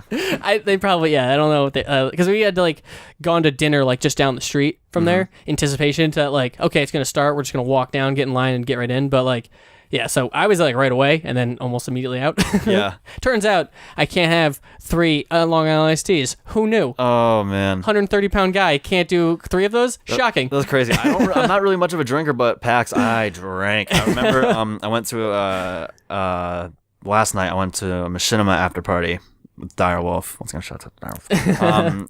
She's friends with this YouTuber by the name of Jerome. He's a Minecraft YouTuber. Okay. Really popular, probably like 6 million subscribers or something. Holy cow. Yeah, managed to get us in. Nice. To like this like VIP like party-ish thing. It was like right next door to a PUBG party, which I wasn't gonna go to. But it was connected, so we went into the PUBG party for a little bit. It was way too overcrowded. The Machinima party was like this small bar where like people had like video games set up and stuff like Fortnite and PUBG. And that night I had like 5 cranberry vodkas, like 2 Long Island iced teas, and then like 5 cups of water. Somehow managed to make it back to my hotel. Don't remember that night. Had to get up the next day to go do more interviews. I like got back at the hotel at like 5 a.m. Walked in the door. Like I was like standing like right where your door would be. My roommate was probably like where your bed is. He was like, "Dude, you smell like alcohol." That's awesome. Yeah. So how many interviews did you end up doing at PAX? Wait, what? How many interviews did you end up doing? Oh, I did 2. I did one with Micropup, and then did you happen to catch a game called Projection? No. It's like, have you ever heard of a game called Limbo? Yeah. It's like Limbo, but you use the sun to cast shadows to make platforms. Oh, cool. It's like Limbo on steroids, basically. And the guys there were really nice. Danny, the head programmer, actually gave me a build for the game. Oh, nice. It's not coming out till like 2019. Oh, cool. But he gave me a couple things and added a couple extra levels in there. Nice. That's pretty cool. Yeah. How'd you set all that shit up? I was like, Laura, so like, I see Yeah. that's how you got that interview. But how'd you set that one up? That was in the works for a little while because like I know that like Laura sent me a couple games throughout the years. I remember one where it was just like, it was like in the Unreal Engine. It was just like a forest, and you had like a flamethrower. You just went around and just burning the trees down. She's come a long way since then. I remember she had like a point and click game where like you would like match like the sounds with like the picture. Oh, okay. It's come such a long way. She's lead programmer on the Micropup team. That's awesome. Yeah, it's incredible. She's come such a long way. I'm really proud of her. That's awesome. That's super cool. Yeah. Jack, I didn't know what she did in terms of like game development, and then like I remember I think I saw you guys on Twitter together, and I was like, oh, I should probably see if she's around here, but she had already left because she only had like the Saturday pass or whatever. Yeah. And then like I saw something on the microphone. They had like the card or whatever for like their business card. Had everyone's positions. Like shit, she's a lead programmer. Yeah, like, I actually didn't know that until like I mentioned it in the interview. I was like, I'm like friends with Laura. I know that she was part of the game. And they're like, yeah, she was the lead programmer. I was like, oh shit, wow, look at you moving up in the world, Laura. That's awesome. They're in Vermont, Micropop. Yes, Out of Vermont. That's awesome. That's so cool. She actually wasn't at PAX, unfortunately. I don't think she couldn't make it for some whatever reason. Okay. That would have loved to see her at PAX probably next year. Yeah, Next year. that comes out soon, right? Like the end of I think this month, next I think month. they're planning like a summer release. Okay, so I assume that means you start working on the next thing. Yeah. And like it seems like you almost want to make sure you're at a PAX, just to like. Obviously, it costs a lot of money to have a booth, but like to build that the attention, get people's eyes on your product and everything like that. It seems like a really big deal because every time I ever hear anyone talk about PAX East, especially, they just talk about the indie side stuff. Yeah. Like I go because I prefer, like, I care about like the bigger name stuff. Like I'm gonna go see what Square Enix is doing. I want to see what Blizzard's doing. Yeah. The people I'm slaves to. But like everyone else I know, they're like, oh, let's go to the indie place. And so I end up going just because I'm with the people I'm with want to go. But like, yeah, you start seeing stuff. Like, oh, that's cool. Or like, oh, hey, there's that thing. Or like, I keep running into I ran into so many people that I've like listened to their podcasts or like watched their YouTube stuff. I was like, I don't want to bother them right now because they were like working at a booth or something, and it was like weird to be like, oh, there's that person. Oh, and that person. Yeah. And that person. This is weird. I guess this is where everyone's at right now. Did you go to any panels while you were at PAX? I did. What did I go to? What did I go to? How did this happen? Where am I? Where did I go? I was going to go to the Kind of Funny one, but it was on Thursday, and I didn't go to Thursday. And I love them. They got in trouble. They did? They got in trouble last year when I went, because I went to the one last year. And they were drinking on stage and like giving beer out to the people in the crowd. Oh. And PAX was like, don't. And they're like, fair. They asked people their ages before they did and stuff. They'd be like, how old are you? Okay. And they'd give, but like, apparently, they're not into that. No, yeah. And then this year they did, they just did a like, I don't even know if it was a panel per se or just them eating wings in a panel room. Oh yeah, my roommate Dave went to that one. Unfortunately, I was too busy to go, but he told me, he sent me pictures. He's like, oh, I guess it's turned into a chicken wing panel. Yeah, I suppose. that was How'd they get in trouble for that? They started having people take their shirts off because Craig is the main guy and he loves to take his shirt off. Mm-hmm. And so he was drunk, was eating chicken wings, feeling it, and everybody was like, "Let's go, take your shirt off." Yeah. And so other dudes were taking their shirt off and stuff, and like Pax was like, "Could you not? Yeah. Keep your shit together?" And he's like, "All right, fair." Yeah. So but I find them hilarious because they do shit like that. And they just get kind of crazy. Yeah. But yeah, I can't remember what else I went to. I definitely went to one. I have no memory of what it was. Drunk? No, I don't think so. Just a fuzzy memory. Yeah, I don't. Obviously, didn't make that big of an impact. Oh, we went to one. So I thought Anthony Carboni was going to be there. He just does a Star Wars stuff on like a YouTube thing. Yeah. He's friends with the Kind of Funny guys, and I enjoy him. So I was like, oh, I'll go see and support him. But he didn't show up to that panel, so I don't remember what the deal was. And then I didn't go, because like I've gone to like the Final Fantasy 14 one or something, so now it's like some new update, but I haven't played that game in forever, so I didn't go. And I don't remember what else. I don't think I ever went to anything else. I was just kind of just hanging out, seeing people, seeing things. Because I normally do go to like more panel stuff, but this time I was like, I just kind of like the floor. Yeah, it's really nice because like after like the last day, it's kind of like this floor is really not that big. Mm-hmm. But once you start making your rounds, you kind of like see there's more stuff. Like I know that like my first day, I just wanted to go see Micropop. I wanted to go see like the big guys and also the indie guys, but like making my way around. I had a goal to like try and stop by every booth. Mm-hmm. That's never ever gonna happen. It's impossible. But it's really nice to see like the different setups that everybody has. Yeah.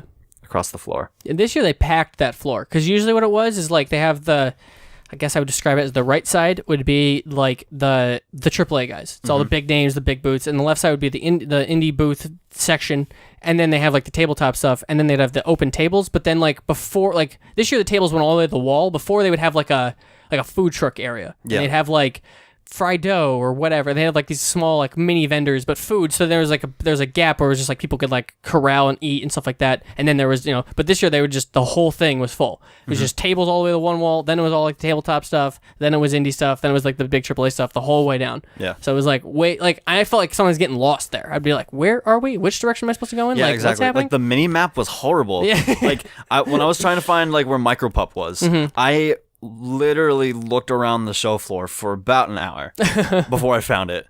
Because like it said like the Mass Digi booth was like at like this number, but it wasn't showing up on the map. No, yeah. I was like, does this not exist? Am I being trolled right now? Do I have an interview or not? Yeah. I have my can you hear that cup behind you?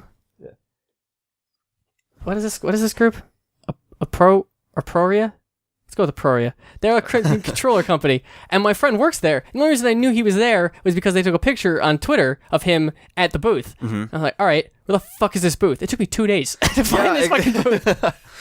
I kept looking. I ended up having to take the picture that they had on Twitter and try to map it with what was in the background and where they were. Yeah. So I'm like, all right, the fucking walkway bridge is behind them, so they're definitely on this side of the thing. They got to be doing this. All right, I haven't checked this side. No, I just had to like figure it out and like map it out, and then I was like, oh, here they are. And I was like, oh, hey, how's it going, Nick, and stuff like that. So shout out to them. They gave me a cup. Yeah.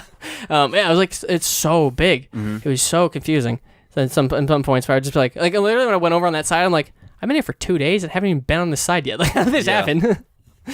But it's fun as fuck. I love going. Exactly. The one thing I regret not doing, which I realized almost immediately, was not bringing business cards. Oh, yeah. Next year, when you go to PAX, definitely, like, make business cards. It's like, I have, if I can pull out my wallet, like, I've, like, look at all these fucking business cards. Like, oh, wow, yeah. Crazy shit. Like, I tried to make business cards on the last day. I had, like, a really, like, crappy design, but got the point across. Couldn't find a Staples anywhere. Oh, wow. Yeah. And I would have, it was like 30 minutes away from my hotel, and I did not want to sit in a lift for 30 minutes. Right, yeah. That'd be a nightmare. Yeah. Yeah, I should do that too. Because actually, when I went, last year I went to a podcast panel. It was right before I started this. Because I was like, let me see if there's more information I need out there. And like, it was a decent, panel. I learned a decent chunk of stuff. Primarily that just do what you want. Because like it was weird. I went and I was like, I just assume every podcast is like this. Yeah. People just talking and bullshitting. And like maybe you have one that's a little bit more structured where you plan shit out, or maybe you're crazy like me and you fucking wing it. But it's better when you fucking wing it. I prefer it. That's my preferred way of doing it. But when I went, like 90% of the people that were there, they'd be like, oh, I'm going to try to start a show. It's going to be a radio drama. I was like, I can't even believe, like, I guess Night Vale was really popular then, but I was like, wow, this is not, I would have never guessed, like, this would be a thing. I literally wasn't a thing in my mind you could do with a podcast. I just never, but that was huge over there. And then, like, I'm talking to a couple other people there and stuff like that. They'd be like, oh, I want to do this and that. And, like, oh, I like this show, but only this part. I'm like, oh, I love that part you hate. Like, it's just, so I was like, I'm like, okay, so there's a place for everything. This is a medium that can go in any directions like that. But, yeah, they handed out tons of business cards. And they were like, what's your show? I'm like, I don't have one yet. I'm thinking about doing it. They're like, oh, okay. And, like, it was a very interesting experience to be like, oh, okay. So there is, like, you can treat this like a business thing. You can like build with this. It's not just like going out and having fun and getting fucking hammered. Yeah. So I mean, that's always best for you us. can do both. Yeah, exactly. You can do it both at the exact same time. Yeah. But that's fucking cool that you actually met up with a whole bunch of people, got a bunch of stuff. I mean, yeah, I saw you playing like the Portal Wars or whatever the fuck it's called. In that beta or alpha or whatever. So you're making connections with that or whatever. I can't imagine how big is that community right now. Pretty big. I'm in their Discord right now. There's like always people like asking like, when's the next like open alpha gonna be? And they got a lot of people in that Discord. They got a lot of fucking channels too. I think they got like 20 different channels. Jesus. Yeah. For what? I don't know. I don't know. I only stay in like the public chat. Don't really interact much, but like just to keep up to date with like the game, the releases or the betas or alphas or whatever the fuck it's gonna be. They're right now. Tests. Yeah, I think they're right now in the middle of changing the name. Actually. Oh, really? Yeah, I don't know what it's gonna be. I remember one day they were like, "We need something that doesn't reference Portals or Halo," and I'm like, "Wormhole Wars was fine." Yeah, it doesn't reference either. That's perfect. Like, why are you guys changing something? Like when you find something perfect, don't change it. Yeah. Like I struggled for a long time with like YoungRetro when I was coming on to like Mixer. I was like, do I stay as YoungRetro? Like is this name even like really catchy? Like I know that there's like the other day someone actually called me out for like being like, oh, you're a fan of YoungRetro, like the rapper. I'm like, who the fuck is YoungRetro, the rapper? Oh wait, I'd never even heard of that. Exactly. And then I went on YouTube, like typed in like YoungRetro rapper. This guy's got like 1,000 subscribers to him or something like that. So fuck him. I'm like, well, I'm YoungRetro now, bitch. Yeah, win that title. Yeah. Like, just keep going. Yeah, I'd never. I guess that's true, though. If they put Young in a fucking name, I guess you might run into that. Yeah. I meant to ask you, actually, how do you stream retro games? Are you emulating them, or do you actually have like a setup where you can stream through the hard console? I emulate Hardline. them through the Wii U. Okay. Oh, right. Because like the virtual console and stuff like that. Sometimes I have to emulate games. Like when I did Star Fox and Ocarina of Time, which I have to go back to. Sorry, guys. But I had to do like Project 64 on my PC. I'm pretty sure Mixer's pretty lenient with like the emulators because like I own an N64 with the game, but I don't have a capture card. Yeah, technically that's legal. Yeah. Like as long as you own the software, it is per your right, I think, to emulate it. Yeah. I think, but I don't know at the same time because like I was trying to emulate. I think it's like a don't ask, don't tell kind of thing. Yeah.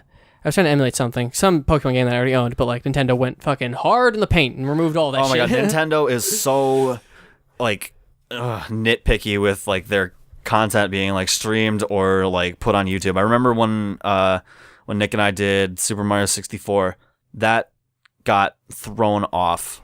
Oh really? Like Nintendo was just like, you cannot play this game. That's so weird. It was because of like the Dire Dire Docks like theme. And I was like, are you serious? Oh, like weird. You don't want people representing like Nintendo or like repping your brand or anything like that? They're so weird. Like being around and within the Smash community for a long time, I've kind of phased out since. I just kind of work like on the production end of like I was helping at a tournament yesterday. Yeah. But like I don't really play it anymore. But like the game I wanted to play was Project M, which is a mod of Brawl to make it more like Melee, and like the fucking legal shit that would happen and people just being like, oh no, this game's illegal, you can't play this, like this, you can't do this, and like them they shut their shit down, so they stopped developing it and like doing all this shit, and then like watching Nintendo only support Smash 4 and then like but like Melee's crushing it, and they're like, but then they like crumbled and they're like, all right, you can play Melee, or like when they trying to get Melee into Evo, Melee crushed and got into Evo as like the fan pick because they do that every year.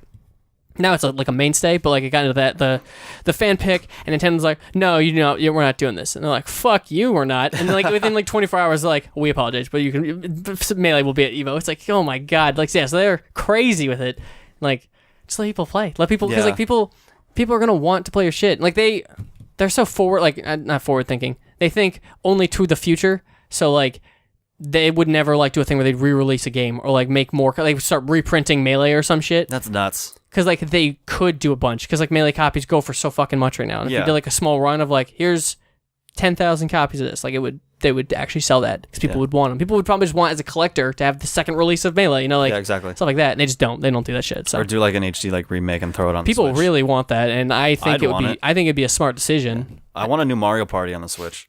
Oh really? I hate Mario Party. Why? Because it's a friendship like. Ender? Yeah. It's last time I played Mario Party, it was in college with my roommates and our RA, and it was close. It was like really close. It was like me and my roommates close to winning, and then it was like the last mini game was like a teammate mini game, and it was me and my roommate, and my other roommate and the RA are on the other team, and my roommate fucked me over from winning. Yeah. And I was like, the fuck are you doing? Why would you do this? And he's like, I'm making sure you can't win, so I win. And he got last place. He's like, oh my god, I miscalculated this. And my other roommate won, and I got so fucking mad. I was like, you fucking moron, you fucking asshole, fuck you. And I walked out. And apparently when I walked out, our RA turned to my roommates like, should I go stop him? And they're like, no, that's fine. It's just I might be a sadist then, because I love that game. Oh god, I love pissing people off in that game. I hate Mario Party so much. I mean, it's fun for like stuff like that where you just want to like get like crazy. Yeah. But Jesus, it's so dumb. Oh man, Nick has never lost a game of Mario Party in his life. That's insane. So I purposely have been. No, he's just really good at it, and he knows the ins and outs of that game, every single one. And we recently were playing Mario Party 2. Like we were we tried to do all the maps in one night. Got to go back to it, but there was one like throughout the night. I was like, guys, buttering him up. I'm like, guys, like he might lose tonight. Tonight might be the night, and it's gonna happen live.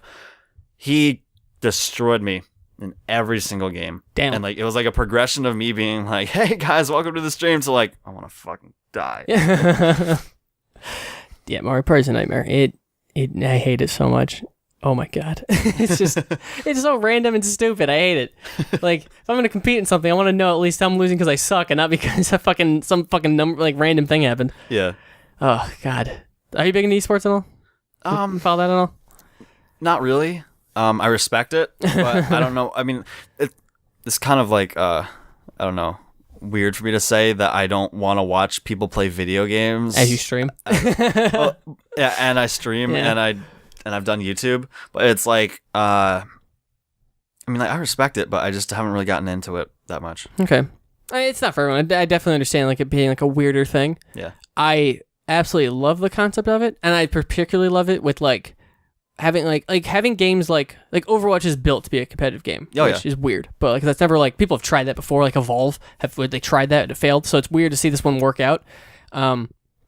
But like I love watching people figure out how to make a game competitive, like Melee, where it's like, no items. These stages are the ones we play, and like this is the tier list. I mean, obviously you can play whatever every character you want, but like these are the ones that are gonna do well and whatever. So I think that's really fascinating because I started playing and had been playing, stopped recently, but was really big into Pokemon competitive play. Okay.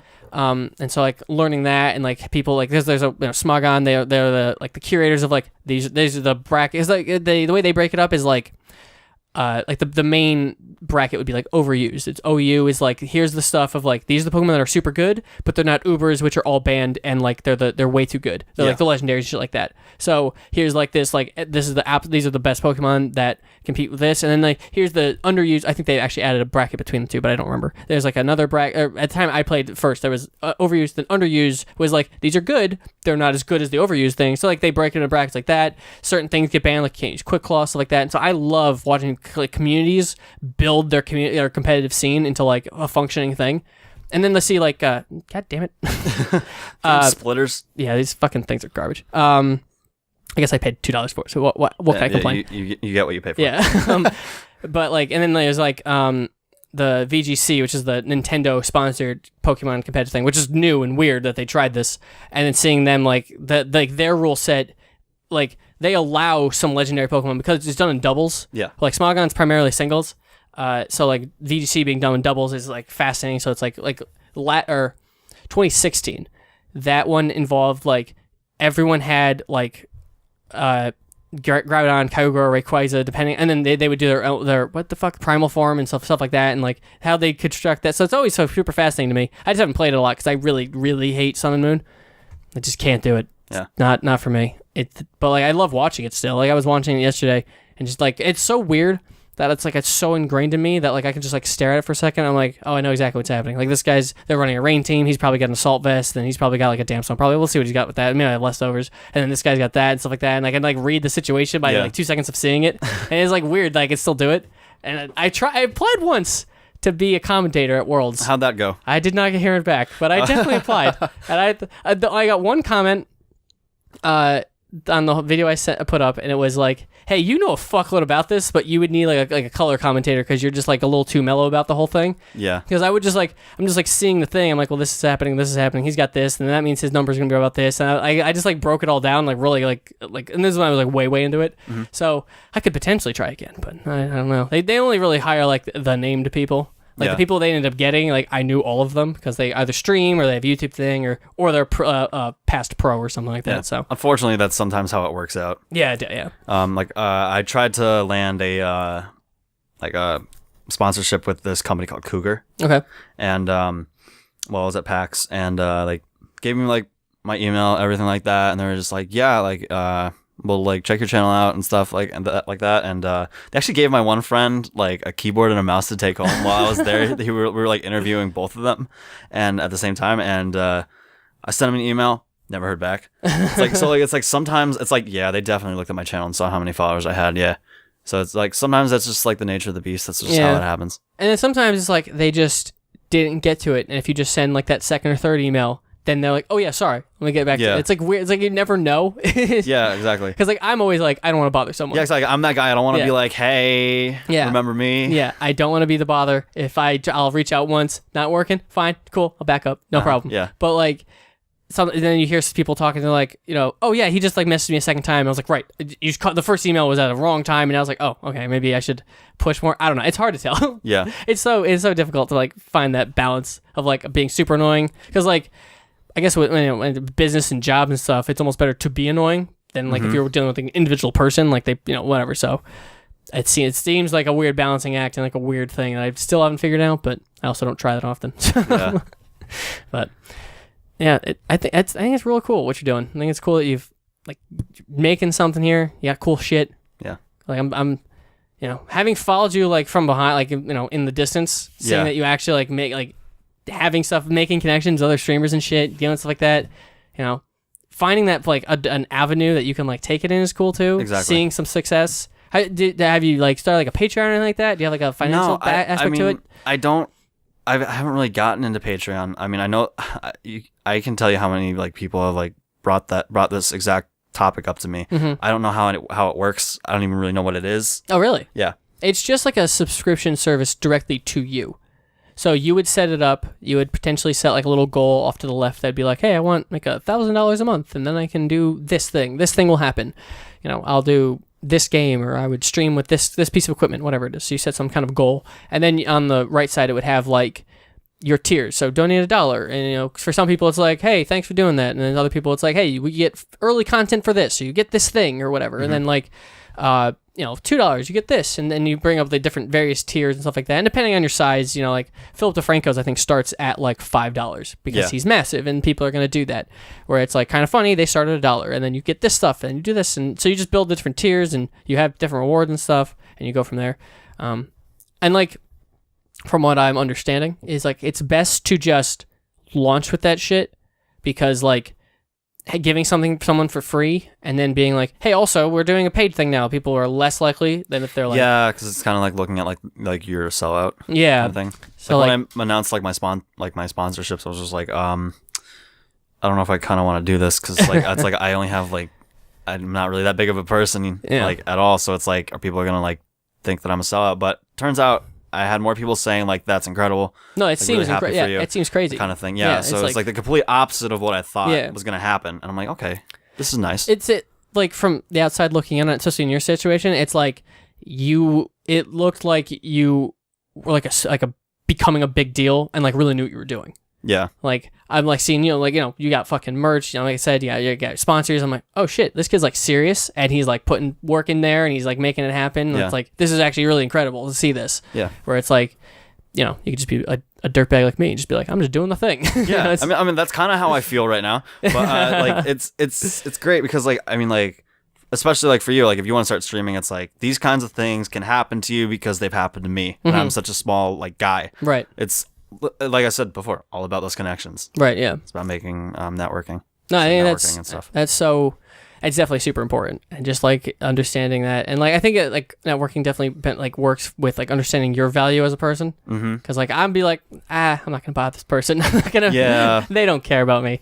Where it's like I think if I just push that extra inch, they'd be like, oh yeah, sure, totally. Yeah, exactly. It's weird because like all you gotta do is just like talk to them. Yeah. And like I mean like it's like when I was talking to like the guy at like Lucid Sound, I was kind of nervous because I was just like I see all these like partners, like Twitch partners that I know, and like Mixer partners that I know, just like going up and talking to them, trying to like get stuff and whatnot. But it's like you just gotta talk to the because they're just a person. Yeah, exactly. Like if you can connect with them on like some like level of like professionalism, or just talking and striking up a conversation. Yeah. Like you don't know where it could go from there. Right. Yeah. And like understanding that like even if they say no, it's not necessarily you're like you.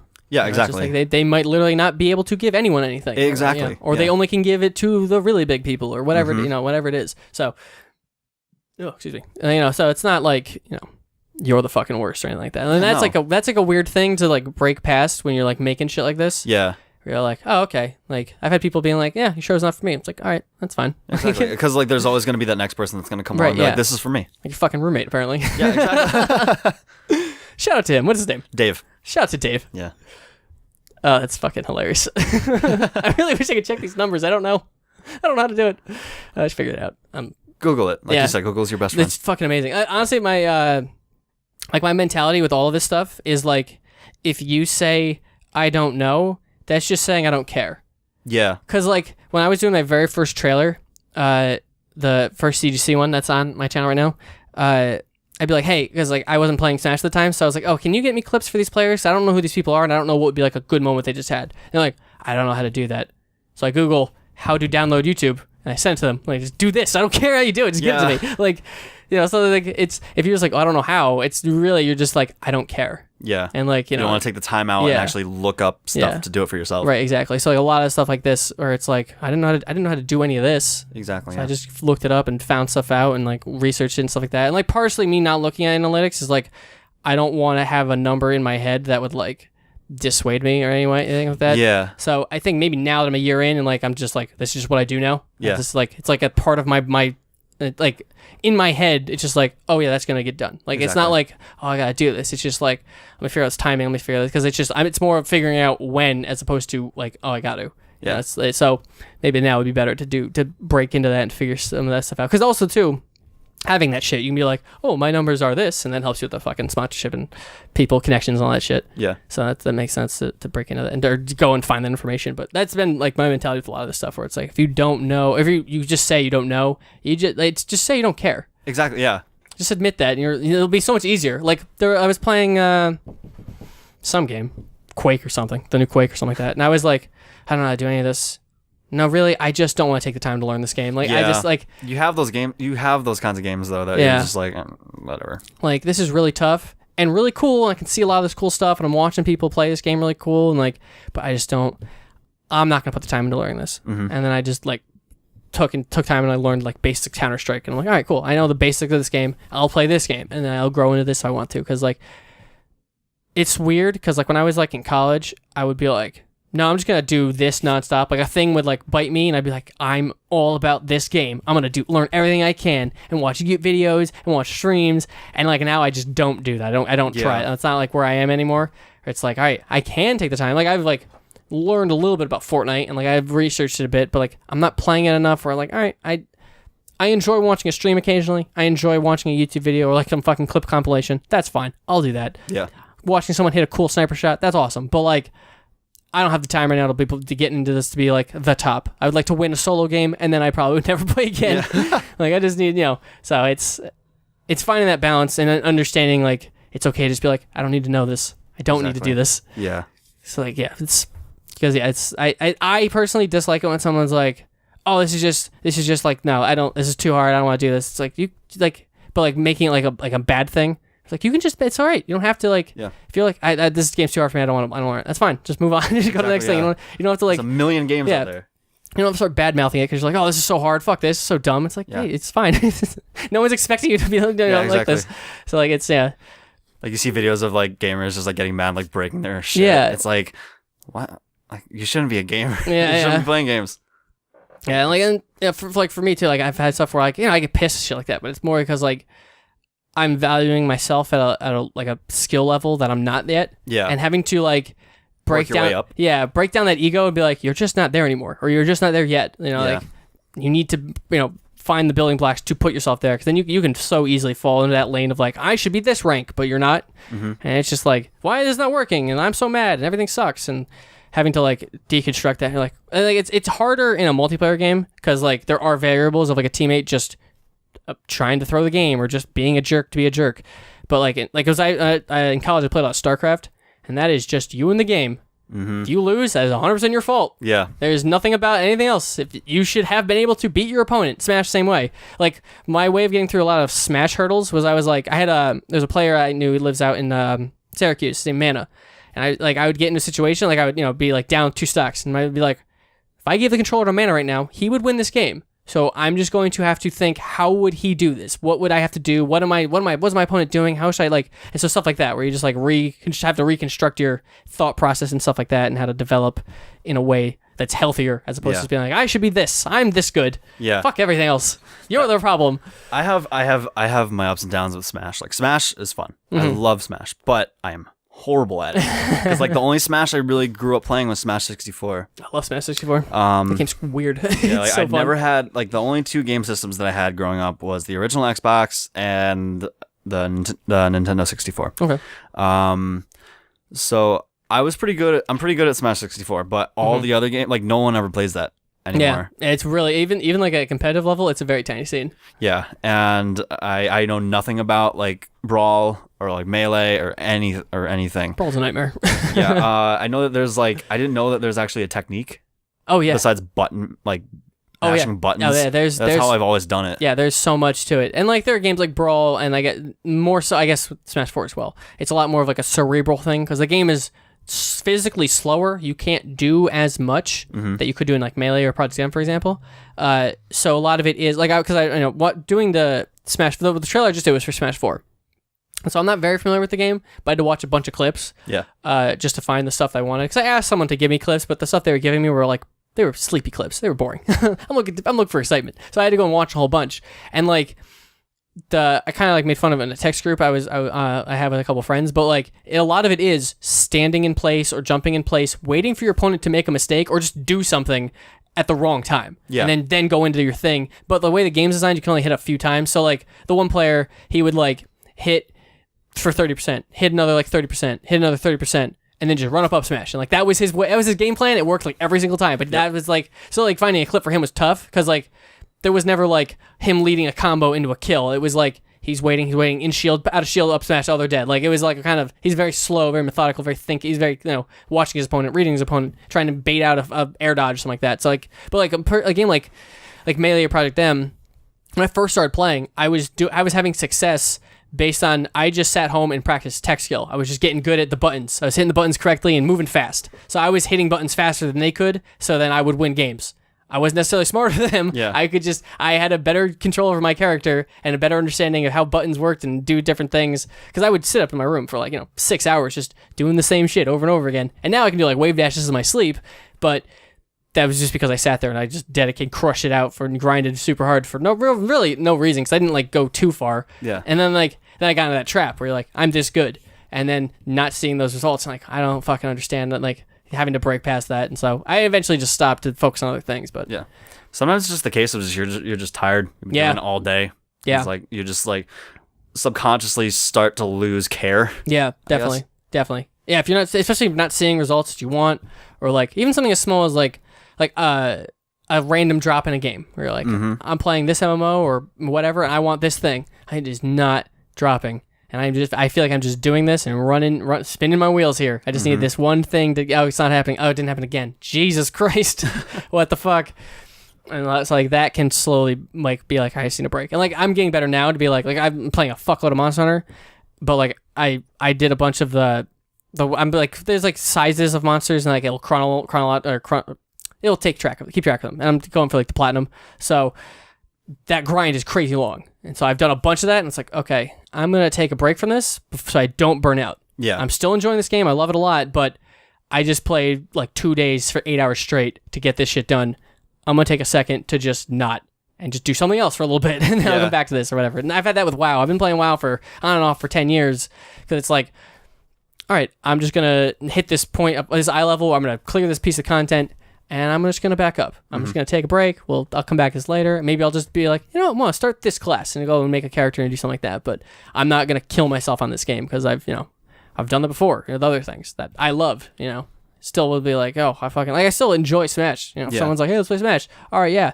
And like, you see, it's weird too because like I went to Genericon and like I sat down and played some Smash 4 and I'm like, wow, you're really good. I'm like, I have barely played Smash 4, but it's just 2-3 years of crazy dedication to Melee and Project M that is just feeding over where it's just like you are doing the same thing like every time I grab you you're rolling out. There are times where like I did this more with Snake in Project M because he's very explosive based, so he like plays C4 on you and stuff. Where like I would like grab a player and I'd do a down throw, which is he like puts him to sleep like it's Metal Gear, and then like I was doing this with my one friend. I'd put him to sleep and he'd roll and roll right. I'd put him to sleep, he'd roll right. I'm like, he's going to roll right again. Put him down. I started running ahead of him. He rolls right. I turn around, put a C4 on him. He's like, what the fuck? I'm like, stop rolling to the right. Like, you just can't keep doing that, dude. Like, at least mix up a little bit. And as soon as I said that, he starts changing up. And now I have to guess, and now it's changing the game a little bit. So it's, I don't know. Smash is cool. Smash is cool for that kind of stuff. Yeah. Where, like, you're kind of trying to read your opponent, trying to figure stuff out. But, like, that stuff does eventually, like, just bleed into other games and stuff. Where you're just like, all right, I'm going to try to make, like, how can I make this player's experience more difficult? Like, as like a way of thinking, like I just need to make what you want to do harder to do so that I can do what I want, and like how can I figure that out, and like do I have the control to do that? Like that's kind of like Fortnite a lot because like that is inherent to the game of like how can I make you killing me harder? I'm gonna put up a fucking wall. Yeah. All right, now like all right, And then like the first time you put up a wall on a staircase and you're like, sniping that, and someone comes from behind you. All right, now let me put a wall behind me. Let me put, or all right, I'm gonna shoot this, and I don't know what's to my right. Let me put up a wall here. And like you just adjust your game just based on just like playing, and like Fortnite's I think a brilliant like internal design of like you learn how to be better at it by playing, and as long as you go, I just died by this weird thing. Yeah, you have to learn from your mistakes. Yeah, I'm just never gonna do that again. Like, I just got shot from behind. I should have just had a wall up. I'm gonna do that every time now. So now every time I build to have a sniper duel or whatever, I'm gonna put this wall up. And exactly. You watch like a pro player, and they're constantly running at people and going crazy fast and stuff like that. And you're like, all right, so this game should be played a lot faster. Now you're adjusting to that and stuff like that. So it's fascinating. Yeah, but like here's the thing about Fortnite is like you could be in like a 30-minute game and like win, or you could be in a game that literally lasts 30 seconds. Yeah, it's crazy. Like you do have to learn like from your mistakes. Yeah. But that game is also incredibly unpredictable. Oh, it's super. You don't know who you're going up against. You could be going up against someone that literally just started the game today, or you could be playing against someone that's like ninja level or Dr. Disrespect level. Yeah, exactly. Yeah, exactly. If you land and not get the good an item you need to take up and win a fight, you'll lose that immediately. But that game is designed well enough where like you're in the menu and you're back in the lobby if you wanted to, which is nice. So quick. Yeah, that's super nice. Because, like, that's why I liked Overwatch when I first started playing it, because, like, just to play a new game. Like, and sure, like, now it's a little bit slower, because I think the community's a little bit smaller, but it grew a little bit more with the Overwatch League, but it's not the big thing right now. Like and that's Fortnite, obviously, now. But, so having that, like, constant flow of, like, all right, I fucking died, whatever, jump into the next thing. All right, jump into the next. That's why I feel like Counter-Strike is tricky to get people into. Yeah. Because, like, if it's your first game, you're going to get shot and died immediately, and now you're waiting for 2 minutes, waiting for that round to end. Now you're playing again, you died immediately again. Now you got to wait a few minutes, and like that can be stressful to try to get someone into the game, because it's like you just got to not stand where you're standing, and like figure out that like or you got to be watching these things, because like this is your first time on this map, you don't know where they're going to come from, you don't know the like where you should be standing. So once you adjust all that kind of stuff, and so that can be a little weird, but. I mean, I don't know. I think that game's amazing. It's crazy because it's like Fortnite's going to be around for... I see Fortnite being around for a while, but after that, it's like, what's the next big thing? Dude, it's crazy. I don't know. Like, the fact that Battle Royale is where it's at is crazy. It was like, when was the last time a genre to the first-person shooter came out? Like, when's the last time that like the game has been changed? Like, every game is going to have one of these now. Yeah. Like, if Call of Duty and Battlefront or Battlefield don't have a Battle Royale, I'll be blown away. Yeah. Because, like, it's just... Why would you not? Exactly. It's just like... Like, fucking Paladins is getting a Battle Royale. I don't know if it ever did. What? Yeah, it was supposed to. I don't know if it did, but it was definitely on the path of getting one. Okay. So, like, interesting. Everyone's going to have it, because it's a genre was made, or I guess a game mode was made. Yeah, exactly. So everyone and their mom has Fortnite now. Yeah, it's crazy. Yeah. Everyone. I can't speak for, like, Save the World, because, like, I don't have Save the World. I don't either. But, like, because, like, it's, like, $60 or something like that. Yeah, it's... But I think it's supposed to be free soon. That would make sense. Yeah. Why keep charging for it? Yeah, I know. And like I know that PUBG was free last weekend. Yeah. But it was like only for that weekend. Yeah, PUBG's in a weird spot. They should go free to play. Yeah. And they're not really updating their shit. They're not great. Like they have a new map. I don't know how it is, but apparently the new map, the smaller island one, is amazing, but it's taking from Fortnite. Mm-hmm. It's a smaller map that the circle moves at a brisk pace. There's and get like every time I play Fortnite, even if I never encounter like someone by the time like I land somewhere, maybe fight one person, win that spot, loot up, I'm walking out, 50 people are dead. Yeah. 70 people are dead. Like the game is because they all land in tilted towers. The game is just starting, but like more than half are already dead. Yeah. So like the stats they keep are like top 20, top 15, top 10 or whatever. Mm-hmm. Like I have so many like top 20 wins just by virtue of walking out of my spawn basically. Yeah. Like I didn't do anything, but like, it's crazy. But you're constantly, and it's because it's so small, you're at least one person's probably going to land where you are. Yeah. So then you're at least having one initial engagement, and then you win that. Cool. You have all this free loot now, figure out what you want to do. And now you're moving out to the real world, and the map isn't big enough where like someone like sniping isn't like this crazy thing. Like I've died so many times in PUBG and I'm like, I don't even know where that bullet came from. Exactly. Yeah. I'm just dead now. So PUBG is so competitive, more so than Fortnite. Oh, it's like nuts. Did you see that booth that they had of PUBG like in the back? Oh yeah. Like that shit was crazy.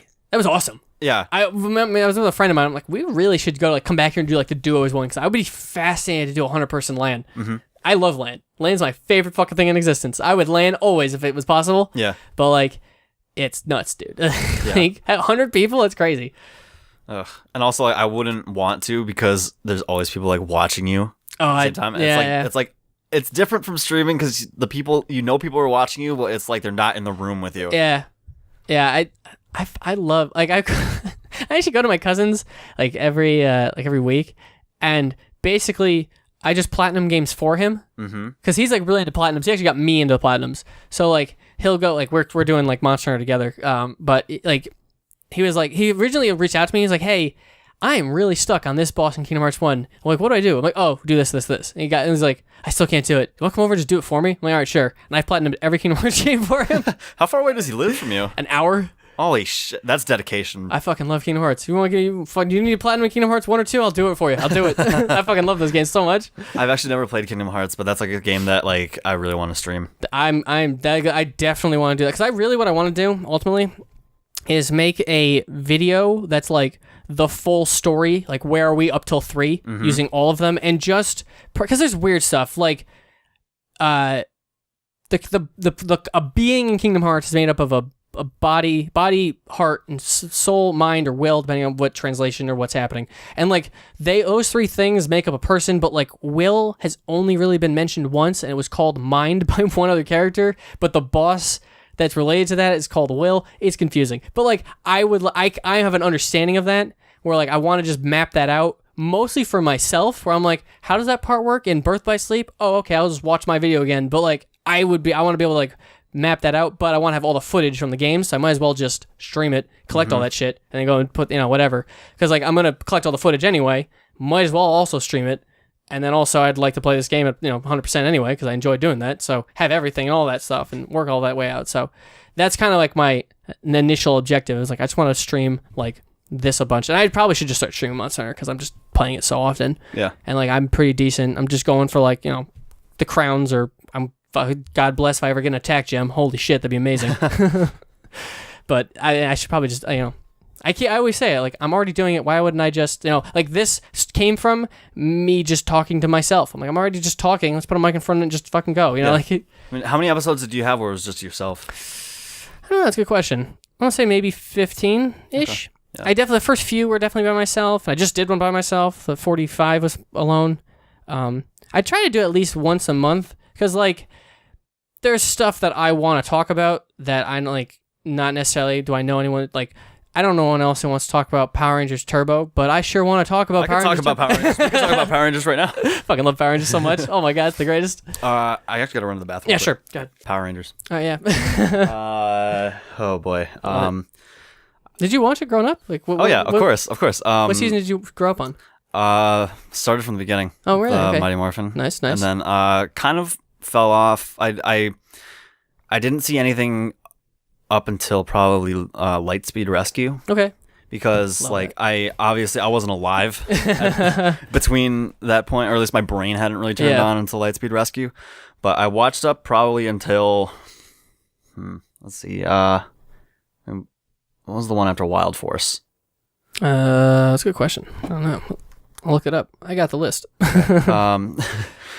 Good. I'm glad that you don't know either.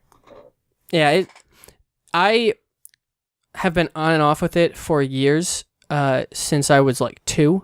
Mm-hmm. So like I'm born in 93, and Power Rangers also started in 93. So like I remember watching the first season of Mighty Morphin. I have like all the toys from the first season, all that kind of stuff. And then 2 and 3, and then apparently watched a bunch of Zeo, because I had all the Zeo toys, but I only recently rewatched the show, had no memory of any episode, except for like one. I had like one good memory of it, but like I don't know why. And then Turbo, I started to like, because I was like, Cars, please. And then one of the characters is a child. I'm like, no. Yeah, I was like, why? And then like when he like morphs, he kind of gets like a little bigger. I'm like, what? Like why? Children aren't Rangers. Get this kid out of here. Yeah, so exactly. He's gonna die.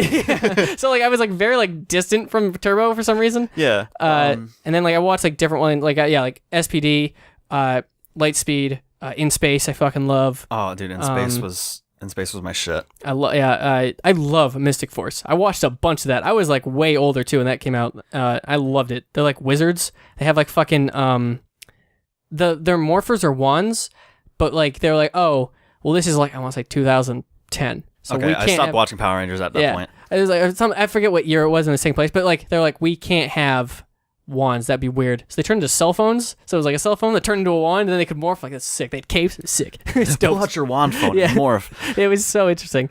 I had a babysitter back when I was like in kindergarten or something. And that's when I got into Mighty Morphin because they had like all these like stuffed plushy like Power Rangers. Oh, like, nice. They had like Tommy. They had Billy. Like Kimberly. Oh my God, Kimberly.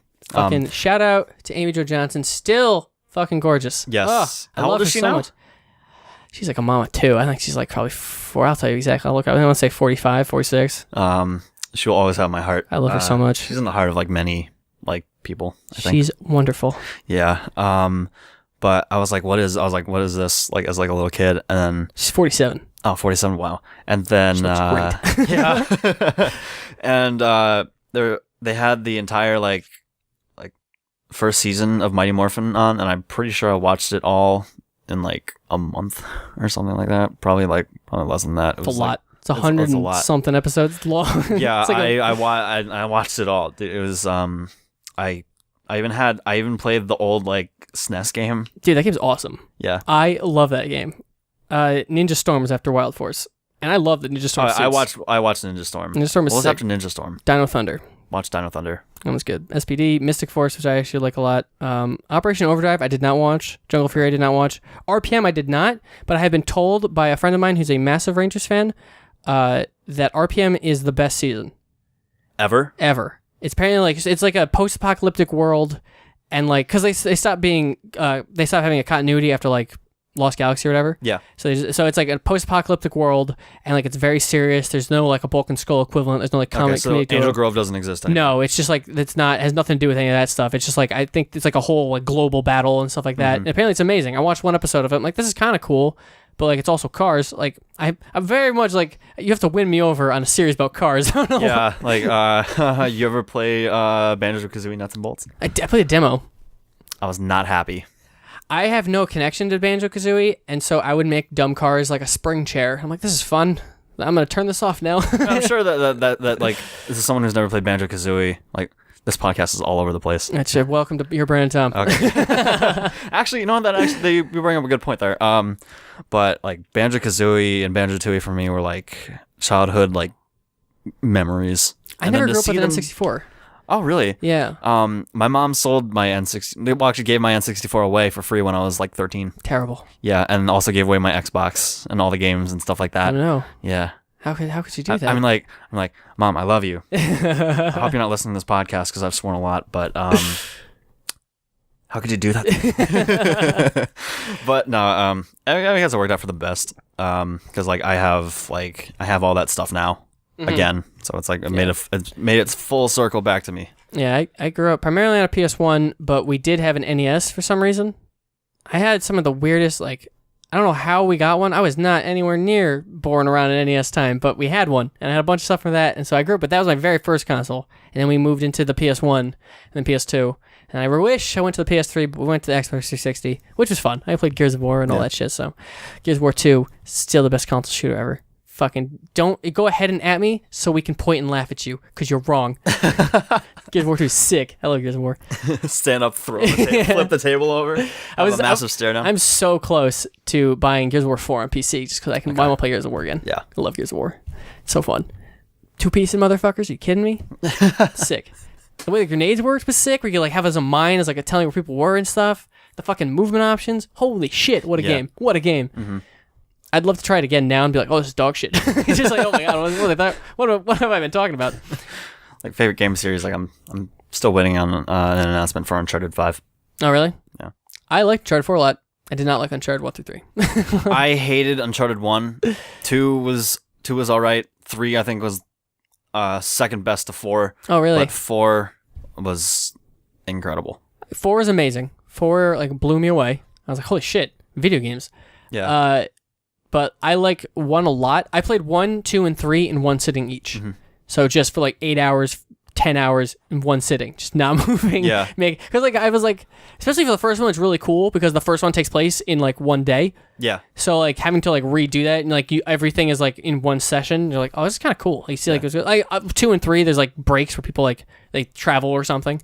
So it doesn't make as much sense, but I still did it. Yeah.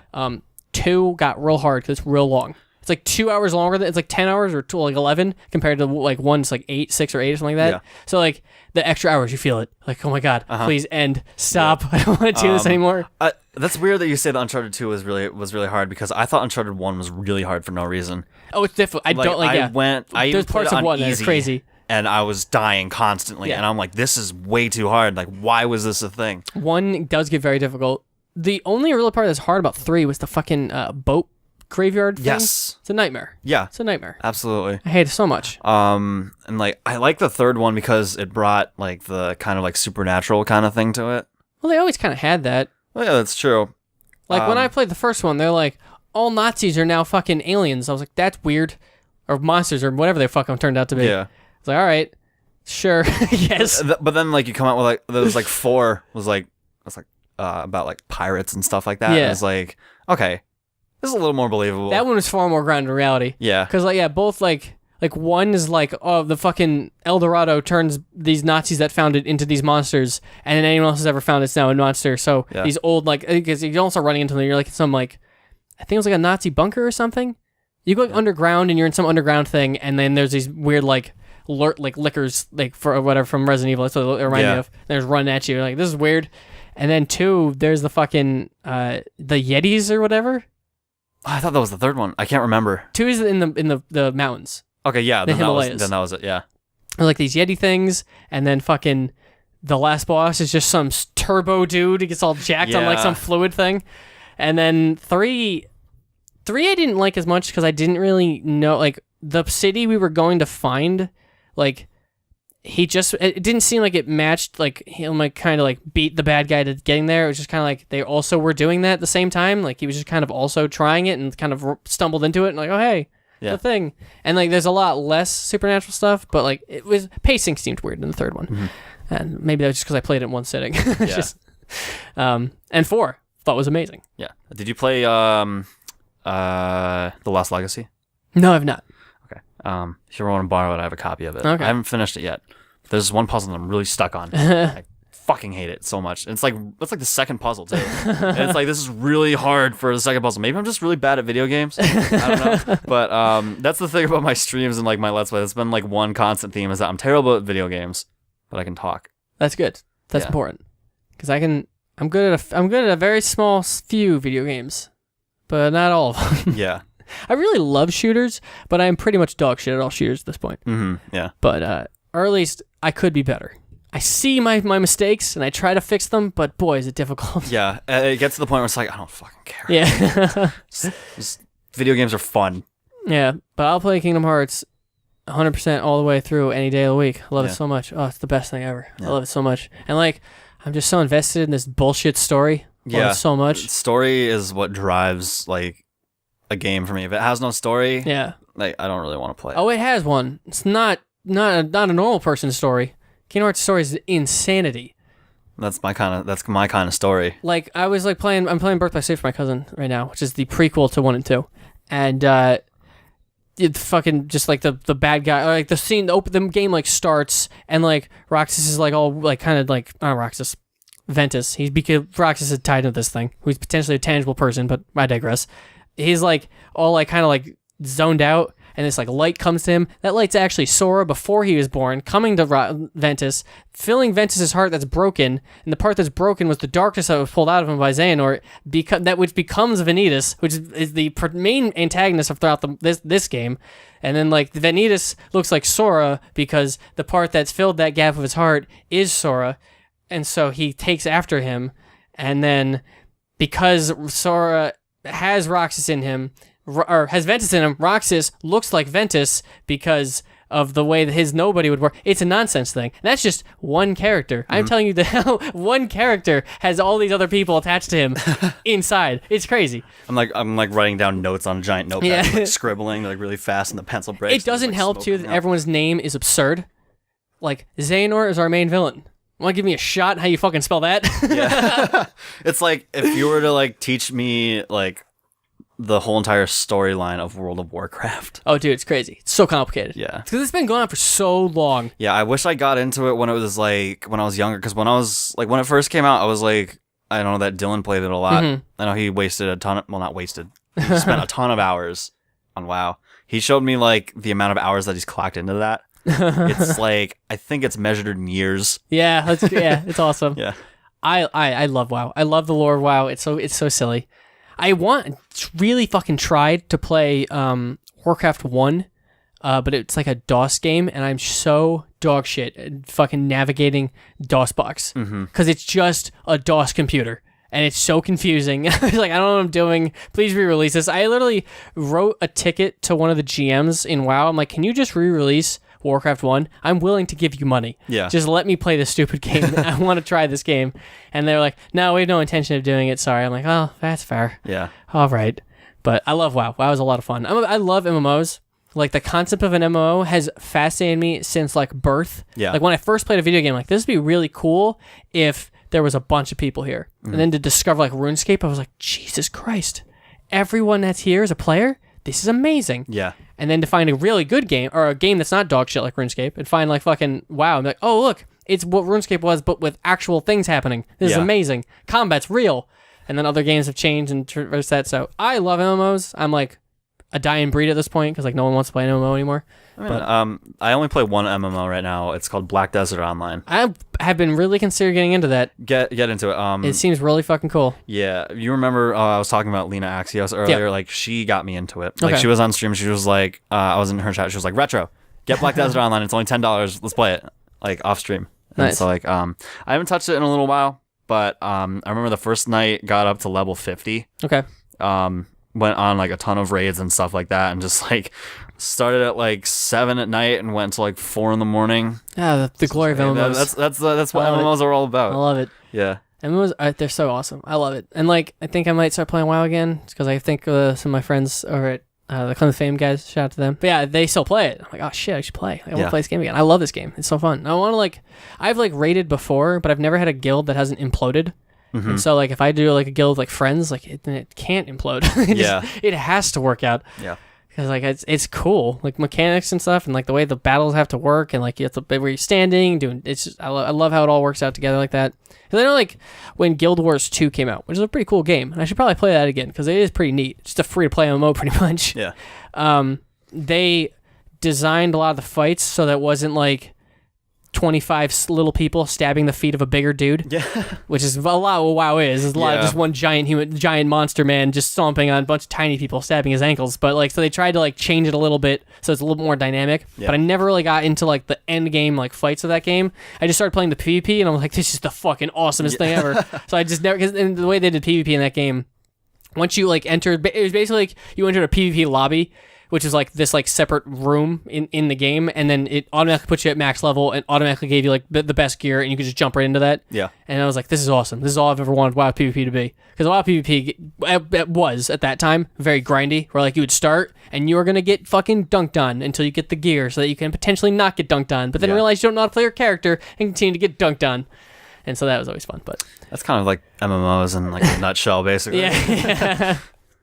Just getting dunked on over and over again. I remember I briefly played Star Wars: The Old Republic because I was such a big fan of Knights of the Old Republic. Yeah, it's not good. Yeah, it's not good. Yeah. I've been trying to play KOTOR for so long, but every time I try, my computer's like, God, no! Why would we work? Why would this work? It's weird on PC. I can't stream games on my PC anymore because it's like slowly dying. I gotta like replace parts in it and stuff like that. I gotta get a new graphics card. Good luck with that. Yeah. Thanks, Bitcoin. Thanks. Yeah. My other friend's computer just died. He's like, I'm just not going to have one. Graphics cards are stupid right now. Yeah. It's actually better right now to buy a pre-made computer to scavenge for parts than to buy individual parts because Bitcoin miners have just blown the market up. Yep.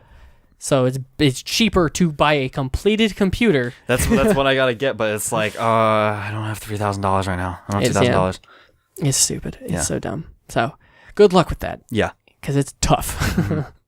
I had a friend give me he bought a 1080 like right before the influx, so I get his like I think I had 970. He just gave me his. I'm like, thank God, this is fucking great. Yeah. Now I don't have to fucking worry about this. Yeah, but like I like graphics card. Actually, I have my old one if you want that, sitting somewhere around here. Really? Yeah. You sure? Yeah, sure. I'm not using it. Okay, sure. I'll give it to you. It's like it's pretty small. It's only about that big, so it should fit into any tower. I'm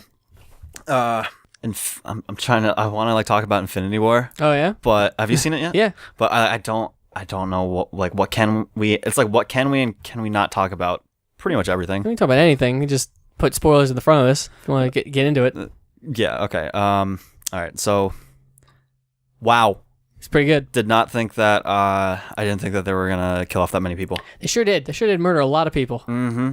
I was so I love Scarlet Witch. Yeah. I love her so much. She's so pretty. I love her. She's wonderful. And so every time she would show up on screen, I was on the edge of my seat like, she is very expendable right now. They could totally get rid of her. Exactly. Yeah. So I was like, is she gonna die? I don't know. This could go real poorly for me. Mm-hmm. But yeah, it was fucking.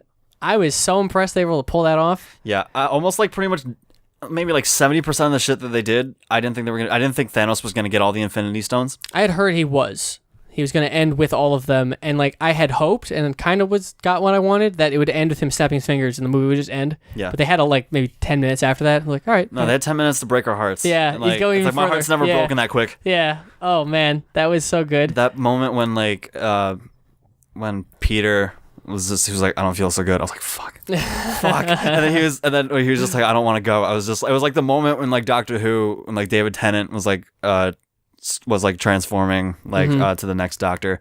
It wasn't as sad as that, but it broke my heart. Oh, I was very sad. He's like, I don't want to go to Mr. Stark. I was like, oh Jesus Christ. I'm like he must feel so guilty. It's like imagine the conversation he's gonna have with Aunt May. I am fucking hyped for the next one. I know. When does it come out? Like next March? It's soon-ish, because we're definitely getting Ant-Man and the Wasp, which is going to be parallel with it, because they mentioned that he's on house arrest in one sense. Yeah.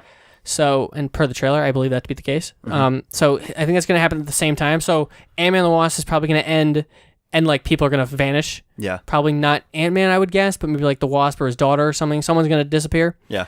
And then Miss Marvel has to happen, because that's what that teaser was. Here's the thing. I had heard that Captain Marvel was going to be in the movie. So the entire movie, I was just like, where the fuck is Captain Marvel? And then like post-credit scene happened, dropped. I was like, that better be fucking Captain Marvel. He's dialing. Yeah. And then her symbol showed up. I was just I jumped out of my seat and was like, yes. I was so hoping that it was going to be Nova, because I love Nova and I want him to be in this. Yeah. And I was like, it would make sense. I was like, how does she not like to go ping for her?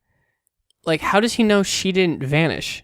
Like, what about her? It was just a shot in the dark. It had to be, right? Yeah. 'Cause what I assumed was he was going to reach out to the Nova Corps, and most of them are going to be dead except for the guy who becomes Nova. Yeah. And then he would be the one to come and like take care of this. So I really didn't know how they were going to have Captain Marvel play into this. Yeah. Because I only vaguely know her. I keep calling her Miss Marvel anyway. Like, I guess you can call her that. She's technically her name is in some aspects, but yeah. I'm very like confused with the whole thing. And like, I always forget too, her logo isn't the swoosh. Mm-hmm. I always think I forget that's that star thing, because like it's the other. There was an older guy called Captain Marvel who's like an alien or something, and then she takes the mantle up, and then she's been like the main one for a while.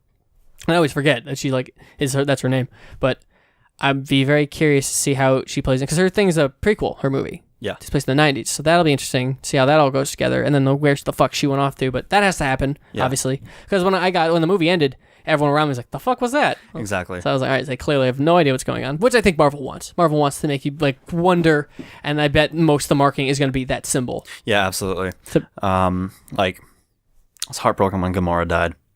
I did not see that one coming. Actually hate the Guardians a lot. Really? I hate them. And the only complaint of this movie I have is the only reason this goes the way it is because Star-Lord's an idiot and fucking causes all of this to fall apart. Yeah.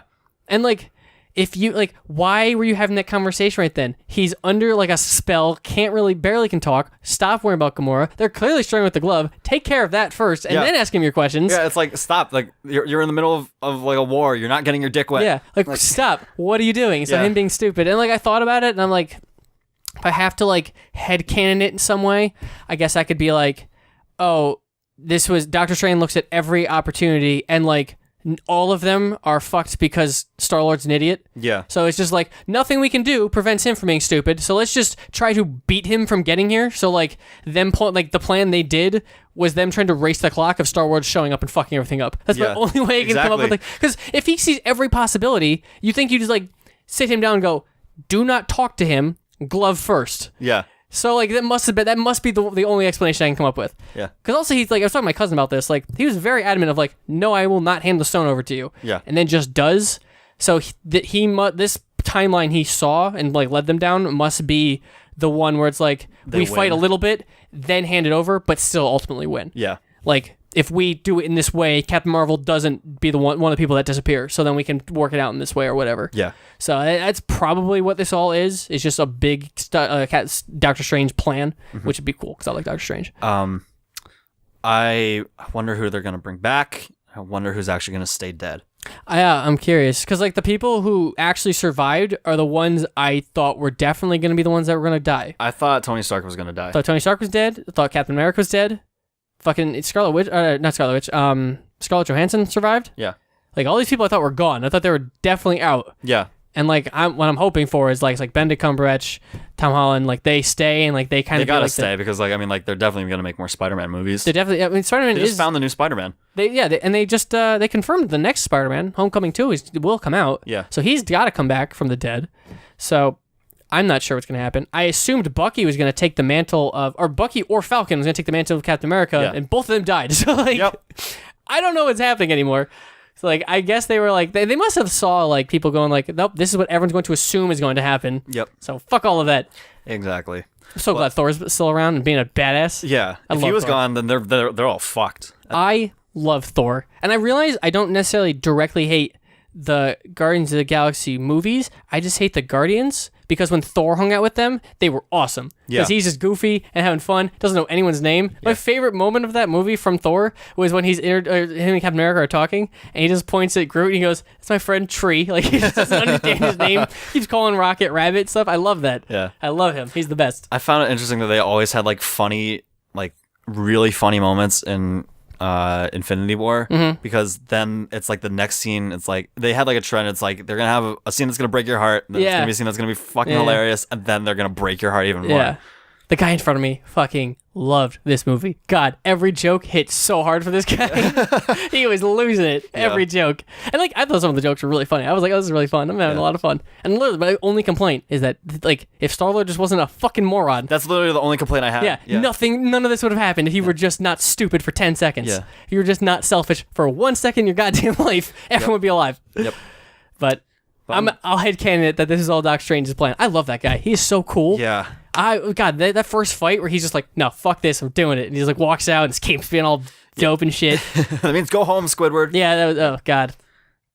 So cool. But I'm so glad that they're tying like that the MCU is finally, well, not finally, but like it's all coming together. We're seeing it all come together. Yeah. Like as a giant, like, because like I collected comic books growing up and I read a lot of Marvel. Didn't really read a lot of DC, but Marvel has always been my baby.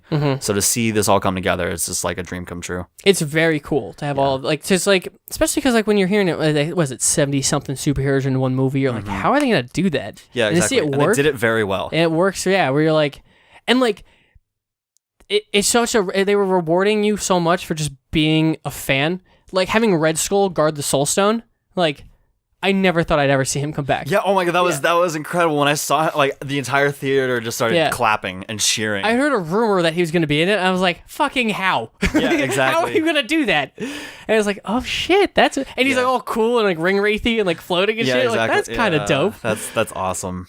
Yeah, it was, I am, like, of the new guard, I really like all of them, except for really the Guardians, but I don't know if they count.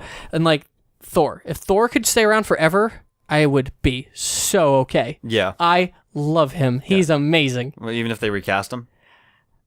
Maybe. I don't know. He's so good at it. Yeah. He's so fun with it. And like, I just want more Thor Ragnarok. Yeah. And like, he was still doing the Thor Ragnarok stuff where like, he's just doesn't know anyone's name, still fucking around. Like, I was pretty heartbroken that Loki and Idris Elba's character died. I feel like Loki's not coming back. They kept saying that. I'm assuming that's the case. They point out at least twice. Yeah. So either they're trying to fuck with us, which is possible. I knew that Loki was gonna die. He got Like, the way that the trailer kind of played out, I was like the way that I mean, like, it's not the way it happened, but when like Thanos was holding like Thor's head like up, I thought that he was gonna make him watch like Loki die, which he did, but just a little bit later. a little later than that, like 30 seconds later. Yeah, that was really good. Yeah, it was actually a good open to the movie. Everything just played out real well. It was surprising how well it all went out, and like I was like me remembering like, oh yeah, I love Doctor Strange. Yeah, like I want to see another Doctor Strange movie. Oh yeah, Peter Parker's awesome in this. Like I'm so excited. Like it was like in a weird way, an ad for the future movies. Yeah, exactly. And I love how they went to multiple planets. Yeah.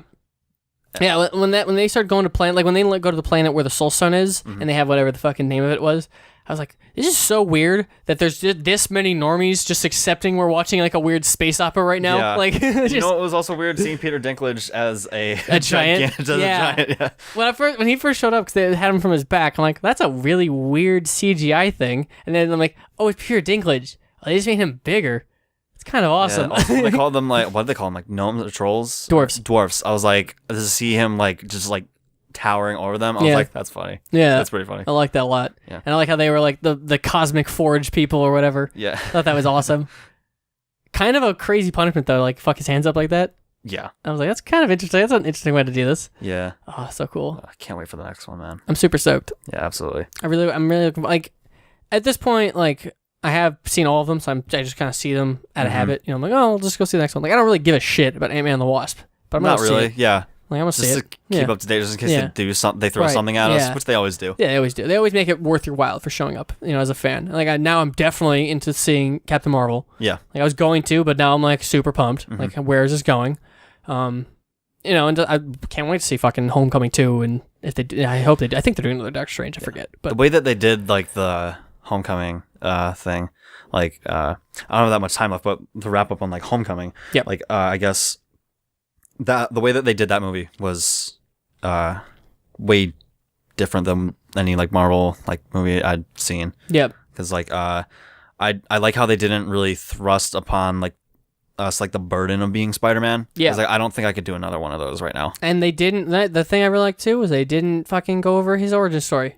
Yeah, they just assume skipped right over it. It's like, yeah, he's Spider-Man. And like, yeah, we know how that happens. Yeah, exactly. Like, why do we need to see it again? Yeah. He got bit by a radioactive spider. Yeah. Big fucking deal. Yeah, it's like that's exactly how I thought that was great. Yeah. Like there are probably people out there who are like, who's Spider-Man? And like they wouldn't need it, but like that's few and far between. Yeah, exactly. You have like over like a decade of like Spider-Man. There's like, tons of Spider-Man shit. Yeah. Same with like Batman. If they ever do a Batman movie again, just skip the dead parents. Yeah. Just get into it. Exactly. Yeah.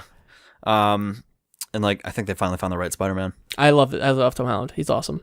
He's great. Yeah. Although I do have to say, Spider-Man 2 out of the Sam Raimi trilogy, I think it was the best one. I haven't seen those in forever.